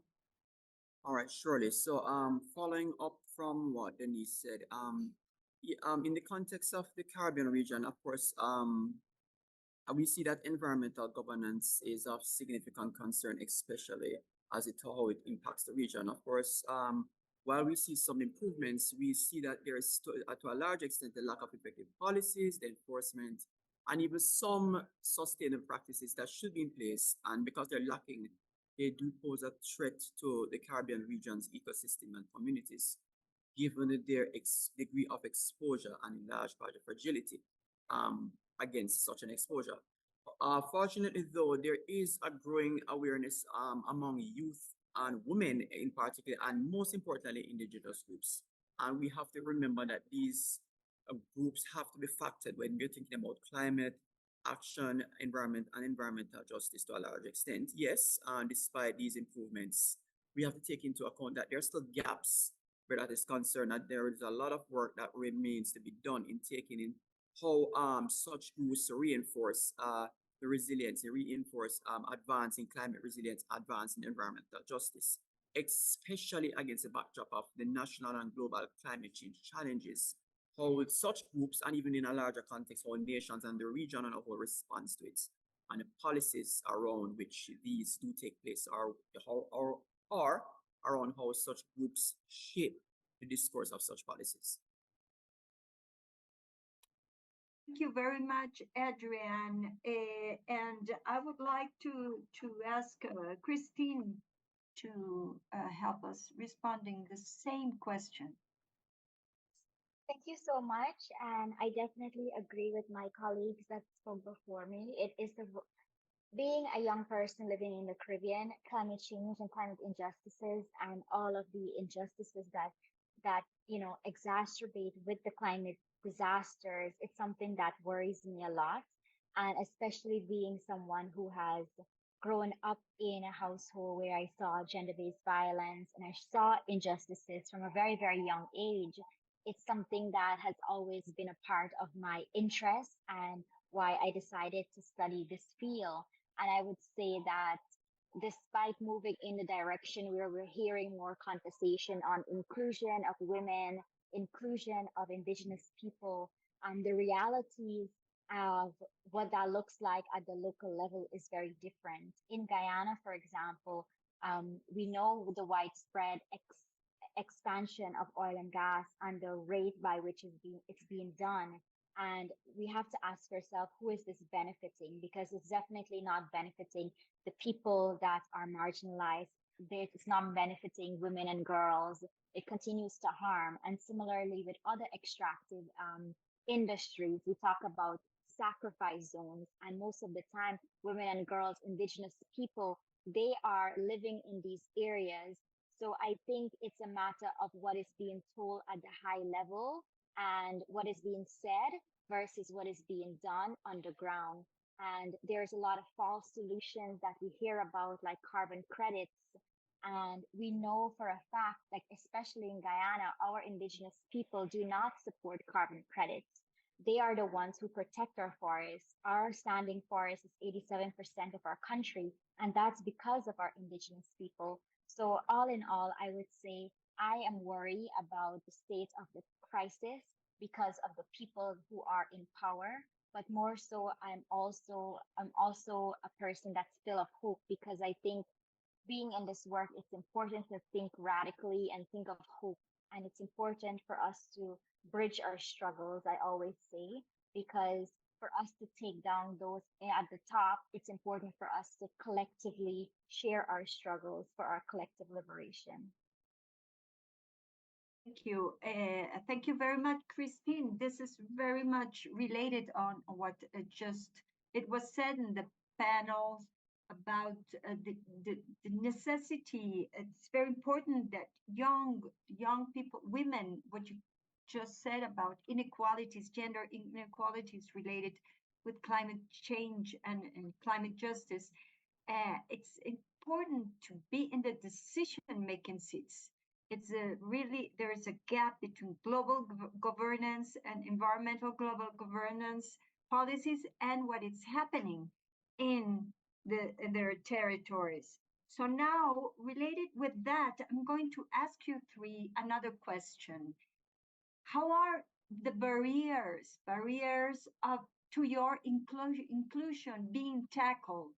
What tactics do you consider to be most effective in confronting the barriers your community organizations face in seeking access to justice and defending your rights to a clean, safe, and sustainable environmental? And I'm going to give the floor in the same order as we answer the first question.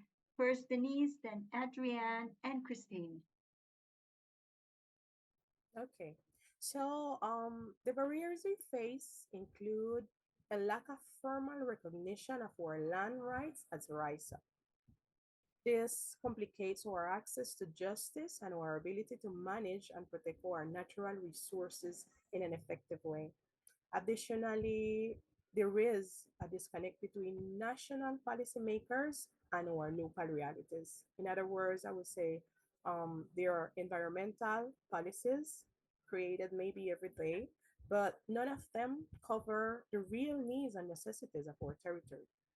And I consider that there are two main effective tactics to confront these barriers for us here in St. Andres.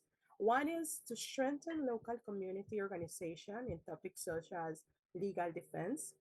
And two, um, I would say partnering with international organizations that have experience working in environment or in situations similar to ours here so we can find pertinent solution to our issues. Thank you.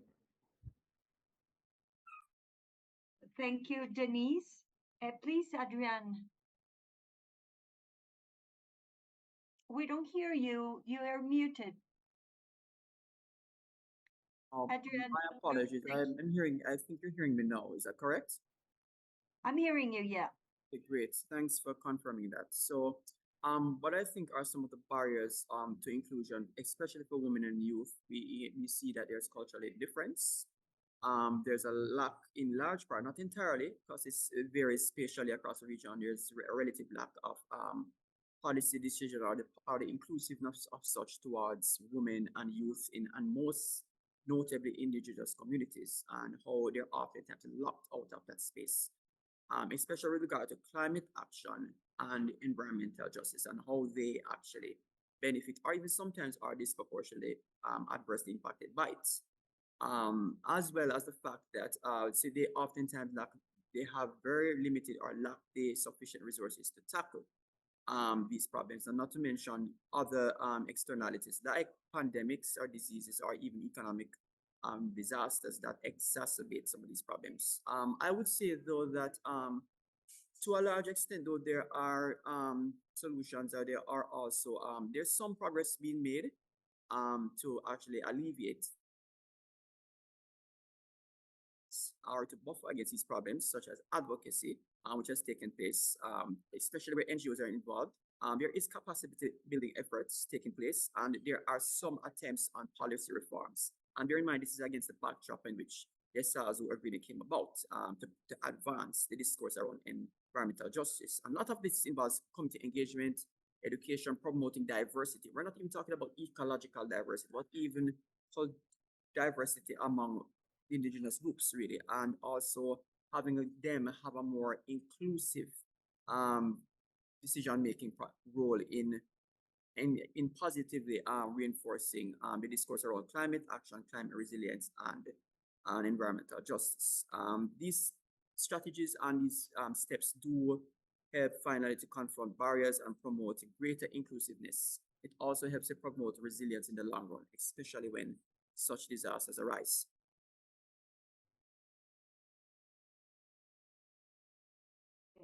Thank you very much, Adrian. We continue to talk about these barriers. Please, Christine, now give us your word on this. Yes, definitely. I think when we're talking about environmental governance, environmental protection, there are different means by which we go about it. There is a means by which governments approach this topic, and there's a means by which NGO, based on their funding agency, approach this topic. And then there's the reality of what happens on the ground with the people who are at the center of it all. And when you're speaking up about the environment, or when you're calling out injustices or lack of inclusion, especially when you're speaking up as a young person, as a woman, that's definitely not seen as the norm. And I've been in position, and I think even I feel comfortable enough to share that even in the newspaper, articles are written about people like myself who talk about the environment, right? And who there's this culture of name and shaming that happens when you speak against we speak against the norms. And it's much easier to be quiet and take things as they are than to speak up. So when I think of inclusion and to model it, I try to model it. I use my own life as a model for the people that I work with, the young people that I work with. I try to say it's important for us to tell our stories and our realities, because there's power in that stories. All of us come from, we have generations of people that struggled to live in this Caribbean. We are people that came from enslavement, indentureship. And so I ask people to always relate back to their ancestral, the struggle of the ancestral root of the cause, and also understand that for us to change anything, it's important for us to make space. And so making space within the period or the space that you already have, it's necessary for you to create more space for other people. There's a lot of gatekeeping that happens, especially in the environmental space, because again, there's limited amount of opportunities for us in the Caribbean. But when you think of inclusion, it's necessary for us to think about this work long term. And for us to think about it long term, it's important for us to give opportunities to other people to give opportunities to people who are facing this issue, and for us to always remember that we have to center those who are most vulnerable in the solutions that we create. Our inclusion must be inclusive of everyone. We must continuously ask ourselves, how can we continue to make the space bigger and more inclusive? Because we were born into this world that is not inclusive. Okay, yes. We can say also that one of the great barriers are this idea of not helping people to connect with one with the other in the whole Caribbean. When you go from one island to another, you have to go to Miami or to Paris or to Panama, and we're all facing the same problems together, and it's together where we can solve it. And as you say, there's a global agenda very far away from reality in the territories, and the voices are not being heard in these global scenarios.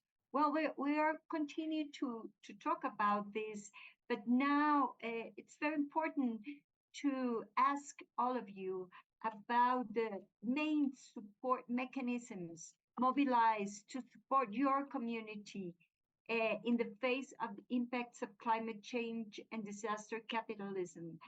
So about these mechanisms needed to support this community in this or in relation with these impacts, I would ask first to Denise from San Andres, from Bracel Youth, to try to tell us what do you think are those mechanisms that you need to support this mobilization?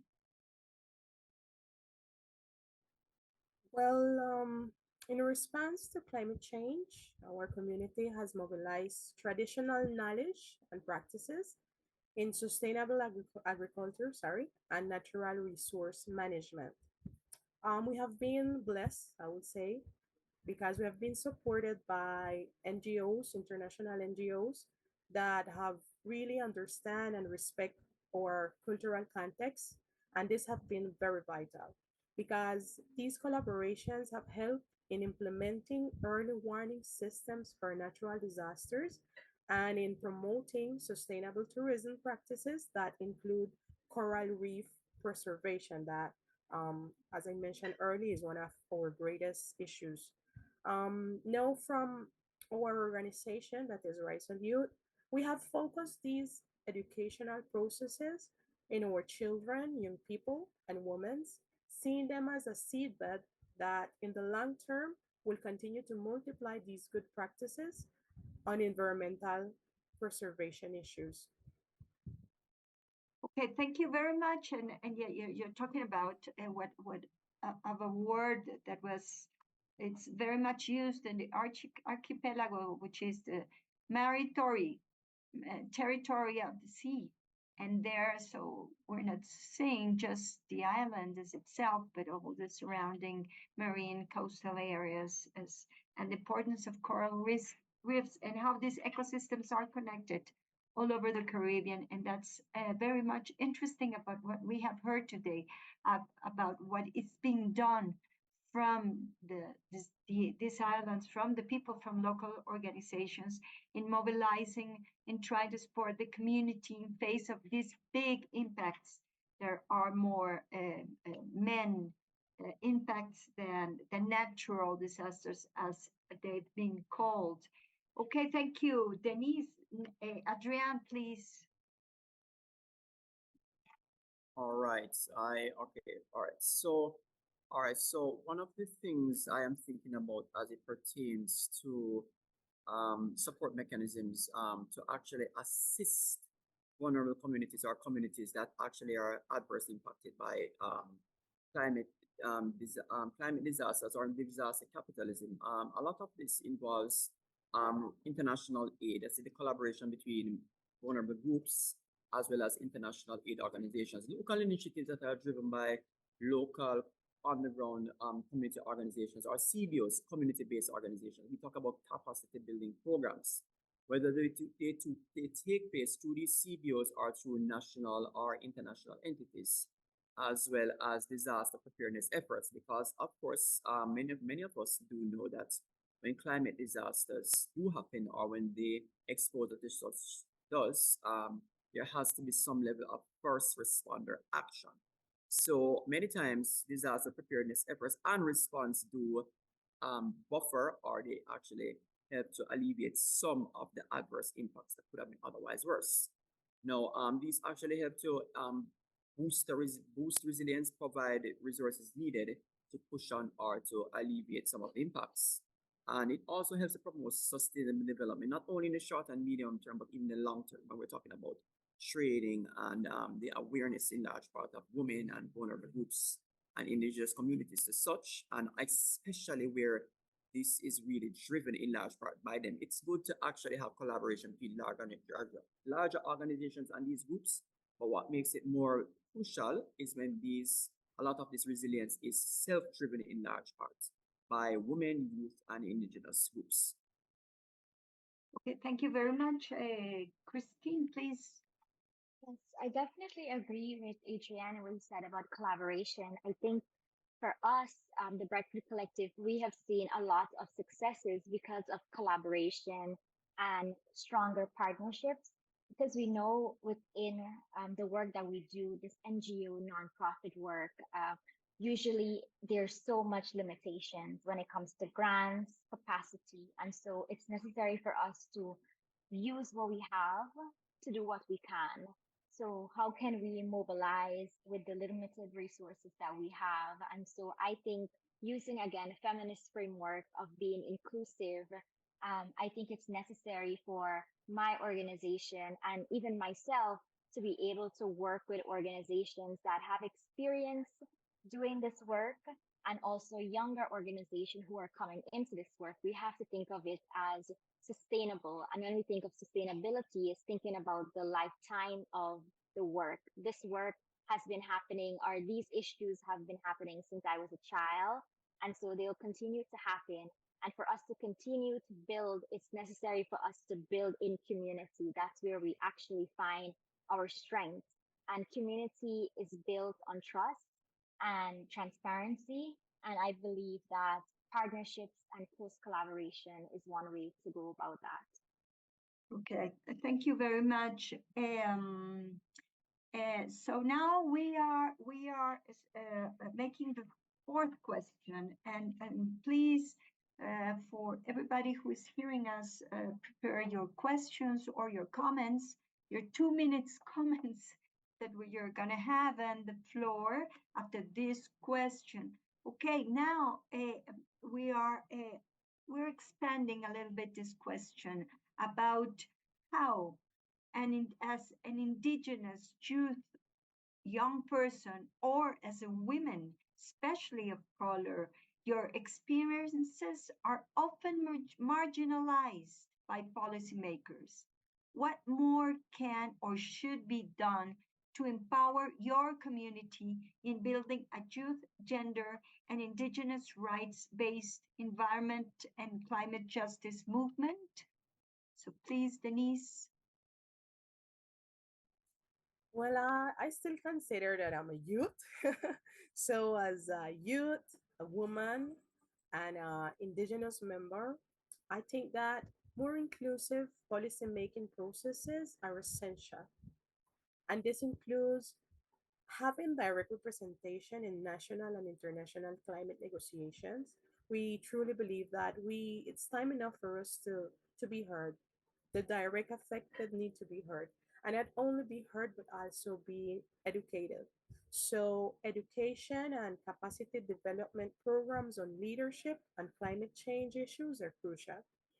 And finally, establishing a youth, gender, and indigenous rights based approach in environmental and climate justice movements can amplify our voice and ensure that our unique needs and contributions are recognized and integrated into broader environmental strategies.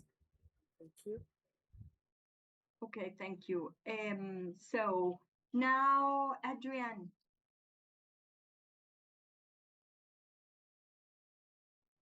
All right. Okay. So let me just continue. So, my take on it is how we can empower marginalized groups, especially women, is to have a kind of gender-centric focus around them, especially where governance is concerned. I mean, we do talk about empowering the relevant resources, creating the kind of awareness, creating the kind of transparency and accountability to see that they are actually properly remedied when it comes on to things like climate justice or taking steps to boost the climate resilience, especially towards these groups. But governance tends to be a big bird focus here, especially when such groups are the ones advancing that cause, not just the ones benefiting from the capacity building efforts aimed at protecting them, really.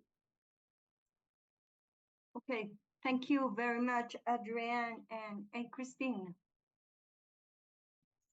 Definitely align myself with both Denise and Adrienne, and I'm just so grateful that you're both in this space because it's necessary for young people, indigenous people, Caribbean people to speak out and have these spaces. So I'm grateful for the space.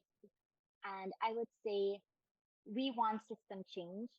We want systematic change. And unfortunately, to get systematic change, we'll have to make people uncomfortable.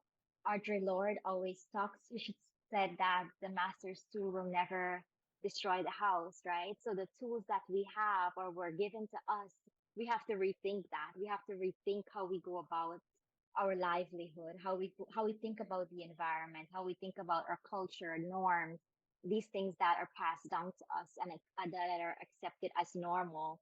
It's necessary for us to create our own spaces because we cannot wait for those in power to give it to us. And that's something that I've seen firsthand in Guyana. If you're going to speak out against the government, or even if you're going to speak out, you're going to talk about your truth, your reality, that is not welcome. That is not the norm. You should not do it. And so it's necessary to create your own space. And I think that's how I've approached this issue of creating my own space. And by creating my own space, how do I make it bigger so that I'm allowing other people to come into it, knowing what it's like to not be included? Again, youths and youth voices are often tokenized, and it's necessary for us to understand that we have power, we have the knowledge, we have the solutions to the issues we face. And we don't have to wait for government. We don't have to wait for UN agencies to give us a seat at the table. We can build our own and we can build networks within our own spaces.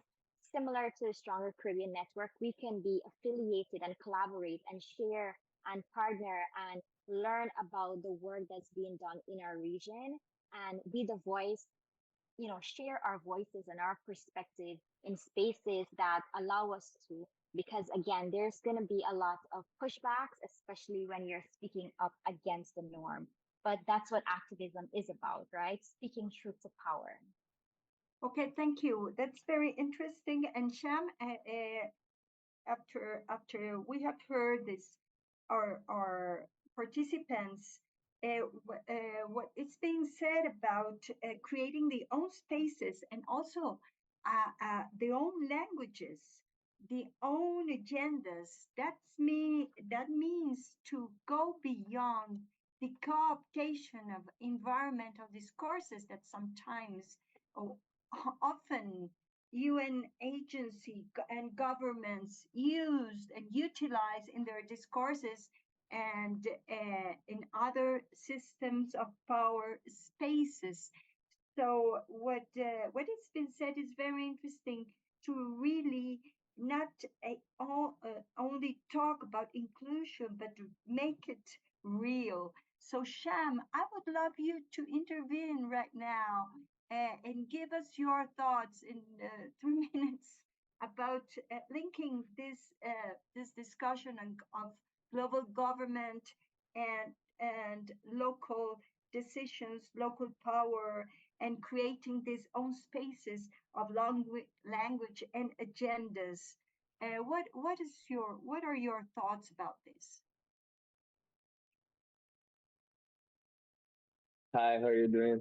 Well, the approach from the government to the youth and to the gender and everything got to be strictly more hand to hand.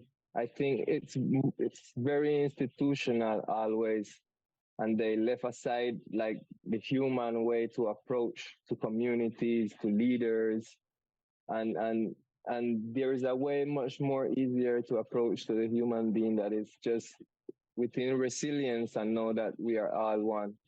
I think we as youth, as diverse genders, as diverse, this whole community of youth, we shall organize also because it's the only way we can get to the institution.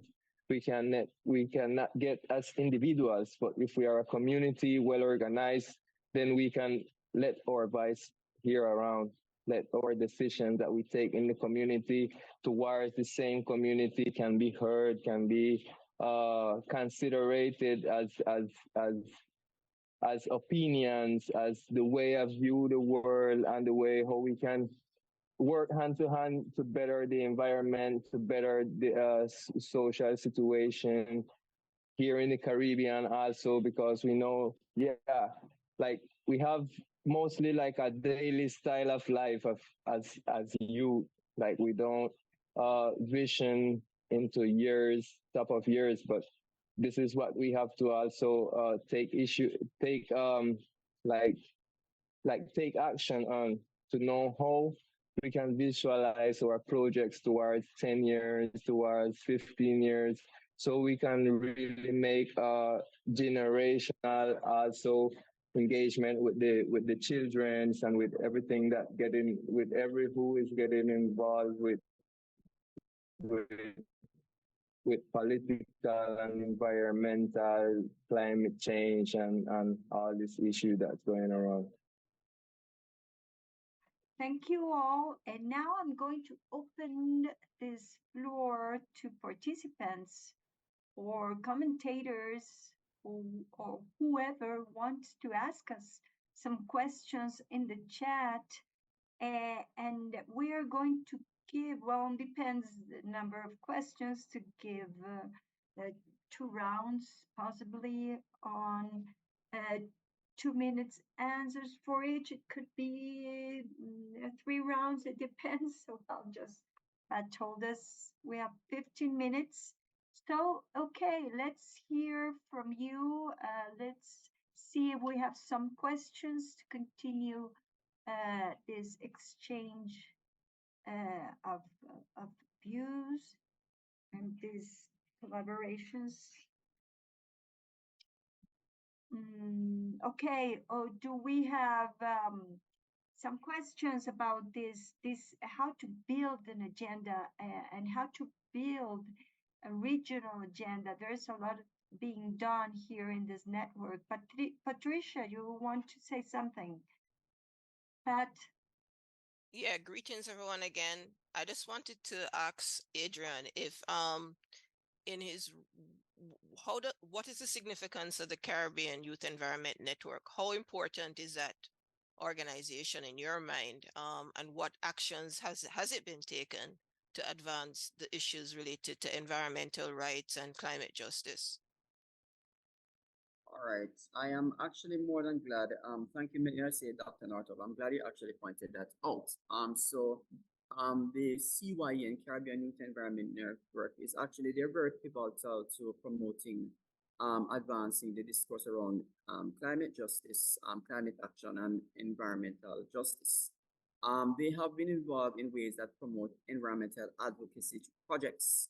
Of course, they have also done so through underground activism within the different countries in which they operate, whether at the community level or whether at the national level through working with the government or through some international organizations. They've also actually used technology and social media, especially those, since they are easily accessible. And because young people in particular mobilize around it so effectively, they use these as tools to communicate that discourse very effectively and also reduce the barriers in communication with respect to time and accessibility. So in other words, the message driven by them around it gets across a larger medium, not just across spaces within the Caribbean, but even outside of the region. So youth in particular help through CYN to promote that discourse. And they also try to use it as a kind of bridge to facilitate regional integration. I know historically, the region has not always been 100% on the same page regarding how solidified or how cohesive we are, but youth, especially the current generation, are very, very pivotal in trying to narrow those gaps, promote integration through advancing climate discourse and environmental resilience. And they do this in the form of projects, environmental advocacy, and sometimes through international and regional representation at events, which also gives them that visibility where that's concerned. Not sure if that answers the question. Thank you very much. I don't know, I don't see any more questions here. Hand raised. I don't know if in the YouTube. I was wondering if I could do a follow-up. I don't see any questions. I don't know if we can. I would love to see to know what do you think about and in your own experience the implementation of the ESCASU pact or the ESCASU agreement, which is not in some places have been implemented and some places are being signed, but other there's we have very few time, but it's an agenda that is being worked on and related with the Caribbean and regarding participation, local participation and governance. What's your experience? I'm going to like give this question open to whoever wants to answer, but we want to know because as you have seen, as Christine just said, one thing is what in the territory we do, how we create the spaces, how the agendas are. We always look for participation, information, but there's a lot of things being said, but a few being implemented. So and there's some critical issues about the limits where we can go, and if it's the only instrument in which by which we can continue working on this fight, because it's a fight, a power system fight. So I don't know if Christine, you can tell us something about that. Sure. Actually, I'm always so proud to share this. Guyana was the first country in the region to sign on to ESCASI, and that's an amazing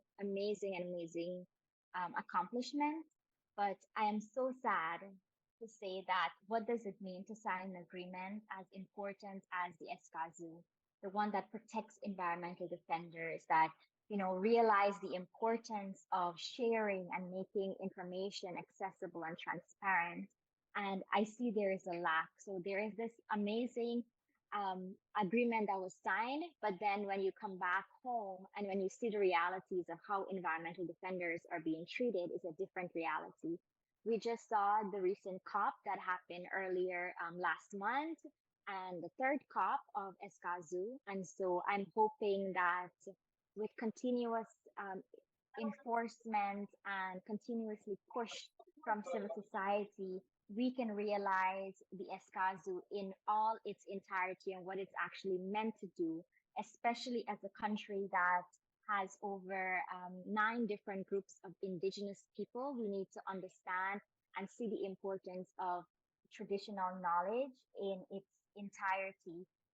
It's important for us to realize where we are in Guyana as a country that signed on to ESCASU, but really allowing citizens and those within government understand what that agreement actually says when it comes to environmental protection and environmental protections when it comes to people that are speaking out for the environment. Yeah. I could do a brief follow-up on that. It's very important that Christine mentioned that, especially with regard to Guyana. I know Guyana was the first country to actually sign on to the agreement, which is a very admirable step. Jamaica has, but we remain an observer. I think the observer status. I know there are a handful of Caribbean countries which have moved beyond observe and move towards ratification. A lot of persons need to know that ratification is where it's really at in terms of moving on beyond just observing, but actually taking the bold steps at the policy level and at the implementation level to see the requirements or the rules and regulations concerning the SCRs agreement and the implementation behind it.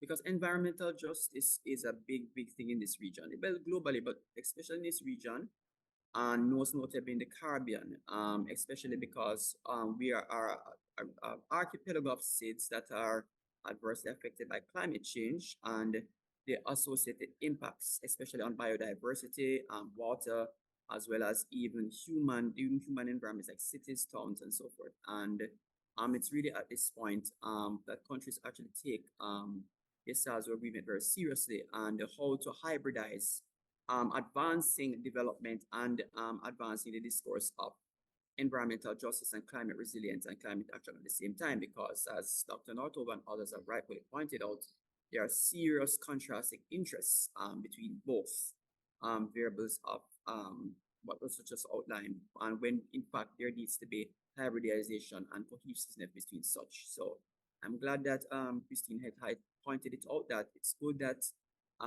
several Caribbean countries have taken bold steps, but ratification is where it's really at, because the better in which we get this done is the more the region has a chance of actually advancing sustainable development and reversing the more adverse impacts of climate disasters or even the subsequent impacts that would follow it or exacerbate the problem.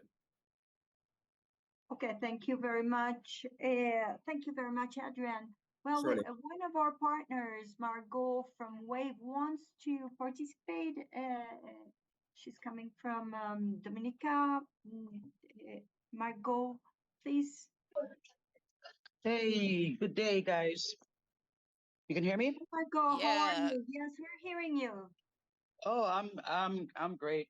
Dealing with some weird winds this morning in Dominica. Yeah. All of a sudden, it's just like really windy and still hot. But anyway, great job to the presenters. You guys are still young and have the fire in you. So keep it up because it's just out of control. As you can Yes. see, there's a lot of flooding going on all over the place. Brazil got hit, Tortola, Antigua just got hit in a certain section. So we're expecting a real heavy hurricane season this year. And speaking of capitalism, you know how it goes after that. It's only a few that get to who votes for their governments. They get materials and monies to rebuild, but it's just a sorry case. Thank you, Catalina. You guys are so awesome. I was basically just listening throughout the entire time. The chat is disabled, by the way. That's why no one's commenting. Okay. Okay. I think, Margot, do yeah. you want to introduce your group? Just tell us where you're from. Okay. I'm from Dominica, not the Republic, the Commonwealth of Dominica. I belong to a NGO called WAVE, the White Kubuli Advocates for Viable Environments. We go up against geothermal drilling, the international airport, which is out of control right now. The Chinese have that project going. Just yesterday, a big boat pulled in with. If I show you the picture, you guys will just die because it's just old trucks on top of trucks. It's just a complete mess, and they don't have any inspections at the port. They just let them go through. And this is how we're getting invasive species. We have the giant African snails, the Cuban tree frog, this prickly tree that Gatakan brought here. It's just a mess, a complete mess. So it all leads back to our leadership and bad management. So I always go right back to that. This is what I do because this is the problem. Okay, and I see a lot of young people. Actually, I had a Kalinago student who was supposed to be on today. I did share the link with her, but she has her exams today, so she could not attend. But she would find this very interesting, and I would love to link up the younger people with her. She's awesome. I mean, they have a huge environmental group at the Dominica State College, so they're doing awesome work. Just keep it up. That's all I can say. I mean, at some point, something's got to give, guys. So that's it. Thank you, Margot. Okay. Okay, thank you very much. Is there somebody else who want to introduce, to ask questions, to comment? It's very important, this issue about the airports in the islands and this fight for controlling the traffic for tourism and dispossession. So the fight continues. There's a lot to be done. And also in relation what you just said about this hurricane season that is coming and that is, but from now, making some damages. Yeah, just wanted to say, Catalina, that the chat is open for comments. Yeah. We apologize for that oversight. And there's a question in the Q&A. There's a question from Sarah O'Malley, please. I don't see it. If somebody Okay, do you want me to read it for you? So because I don't see it. Okay, I'll read it. So Sarah Mali is from the Global Legal Action Network, which has been involved in the support for Barbuda, taking the case up to the Privy Council and setting a precedent in terms of standing of ordinary citizens, ordinary persons for rights to defend their environmental access and the quality of their environmental resources in their local courts. So Sarah is asking, hello, do the panelists have views on how youth climate advocates can work with older generations to bridge gaps and work together? And I think Christine was emphasizing the intergenerational process very strongly in her presentations, but we throw that question out about how to work with the older generations to bridge the gaps.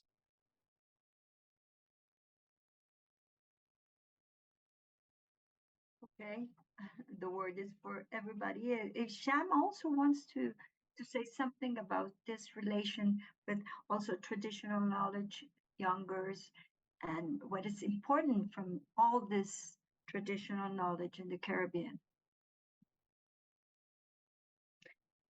Whoever wants to answer.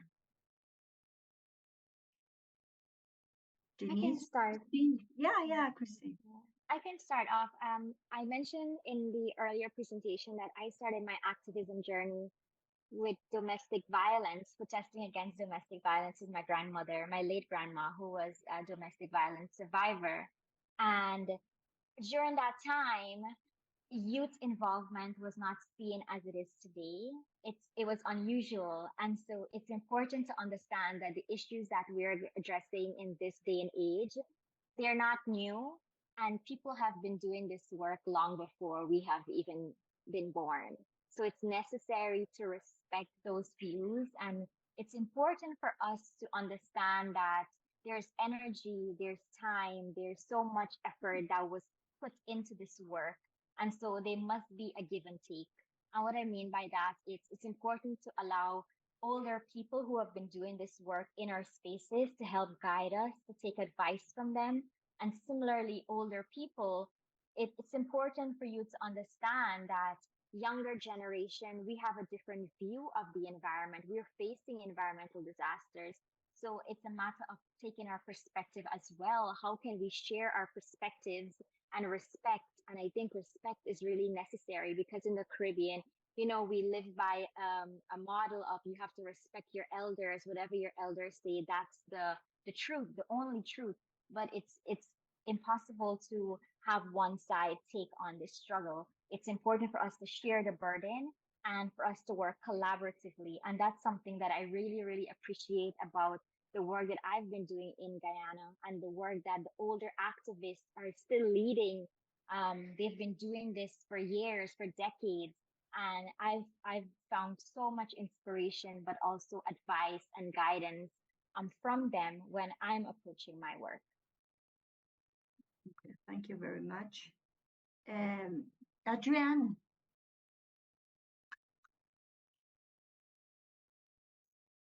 Adrienne, take the. Sorry about that. I was trying to unmute. So let me just lower my hand first and proceed to answering the question that was posed by Sarah O'Malley. I believe. I'm seeing that she posed a question as it pertains to does youth climate advocates can work with older generations to bridge gaps and work together.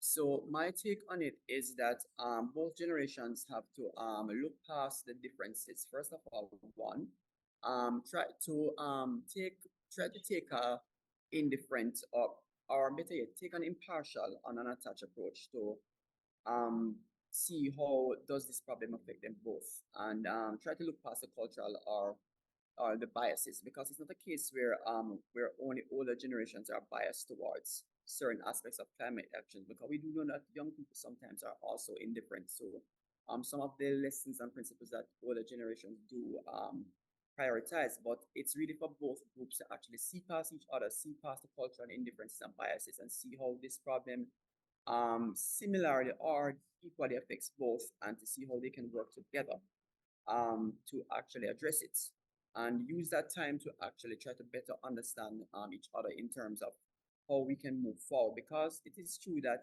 older generations do have experience, which we must give credit for, but older generations, we have to also understand that young people are very, very innovative, and it's that kind of innovativeness that has led to the kind of progress that we see in concerning action and mobilization, not just around climate issues, but issues to do with genders, the role of gender in it, the role of environmental and indigenous groups in it, as well as the role of communities and the role of youth groups. So it's very imperative that both groups actually see past the indifferences and the ignorance that sometimes facilitates both groups, and see how they can best work together to provide solutions or the steps that can actually benefit both, not just in the short term, but more importantly in the long run, especially for future generations.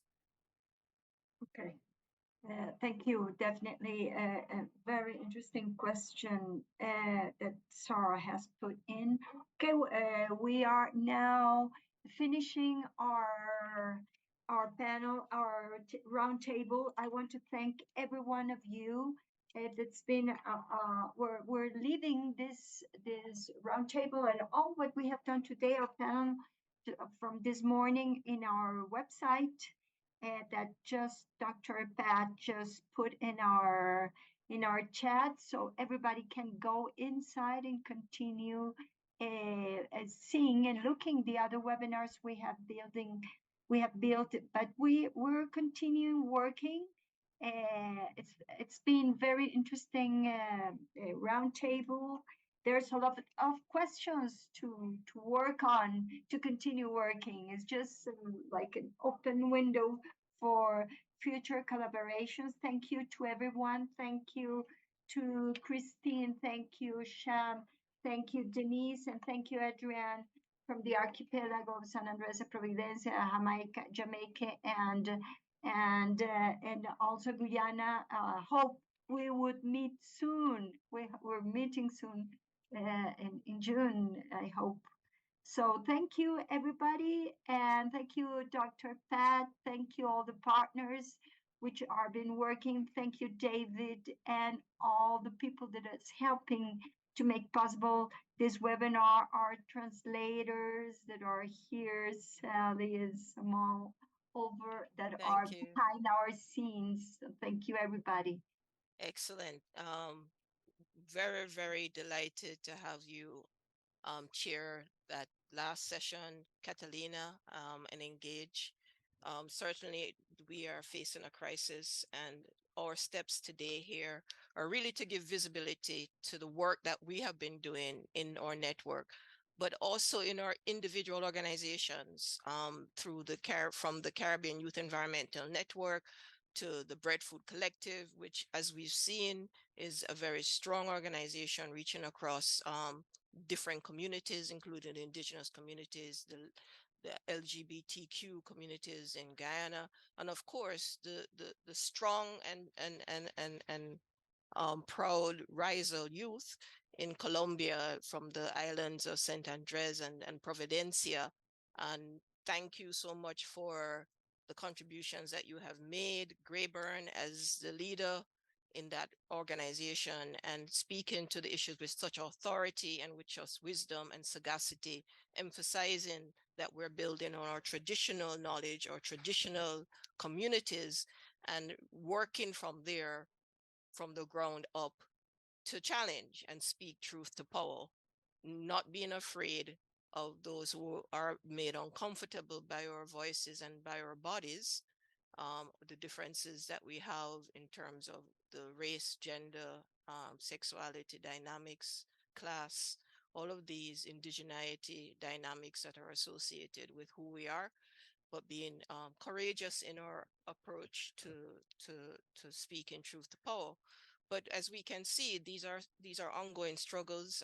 Right now, there have been bombing in the Gaza Strip, refusing to recognize the right to an autonomous um, self-determination.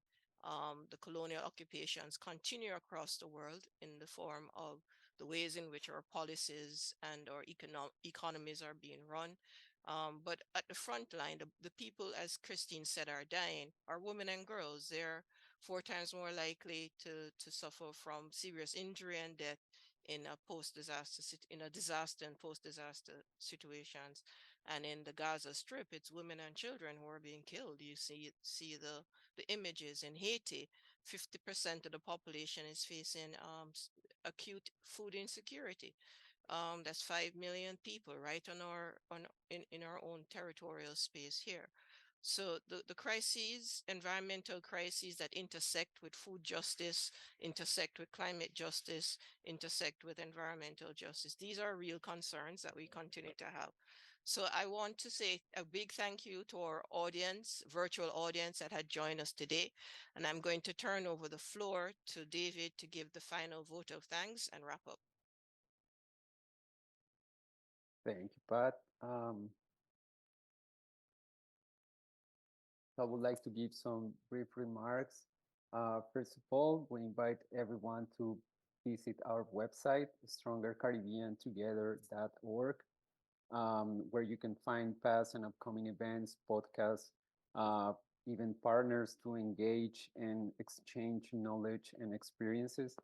Um, Also, we want to thank you, all the different persons who made this event possible. First of all, I want to thank you, our technical team, Ishmael Preston and Richard Leach from the University of West Indies, the persons from different organizations and institutions supporting this event, Christine from the Breadtooth Collective, Denise and Sham from the Rizal Youth Organization, and Adrian Henriquez from the Caribbean Youth Environment Network, our fantastic moderator, Dr. Catalina Toro Perez from National University of Colombia, to our fantastic interpreters team, Marie Jose, Natasha, Noe, and Sally, for their great support communicating our message in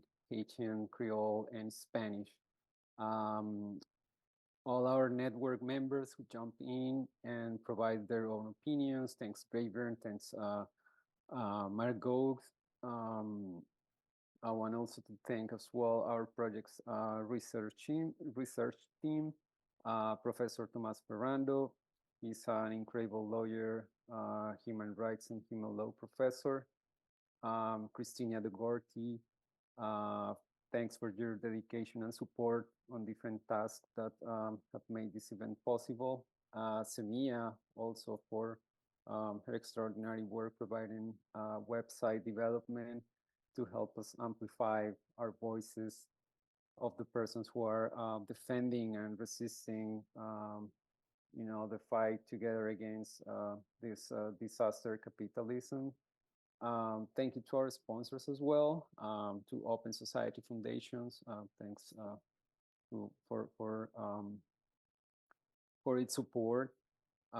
Thank you all for your engaging presence, for your active participation and your patience and solidarity with all our matters.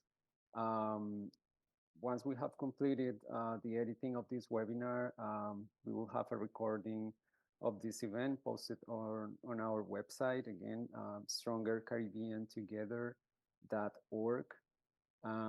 And yeah, just visit our websites, and there you will find like new updates and information. So thank you so much to everyone. Yes, and I just wanted to say one final thank you to all the indigenous communities, tribes, peoples who are fighting for the right for us to breathe by protecting our ecosystems, by protecting our forests, who are treating us with their knowledge by allowing us to go and find better ways to feed ourselves through agroecology, through agroforestry, by protecting the soils, by protecting the seas, by protecting the communities, by protecting the next generation. We have a debt of gratitude to all the indigenous communities right across the Caribbean, across the world, for the ancestral knowledge that they have provided for us to enable us to continue to struggle. And we are arm in arm with the youth and all the different populations, irrespective of your gender, sexuality, identities, your racial identities. We stand together, stronger Caribbean together. Thank you for your attention and time today.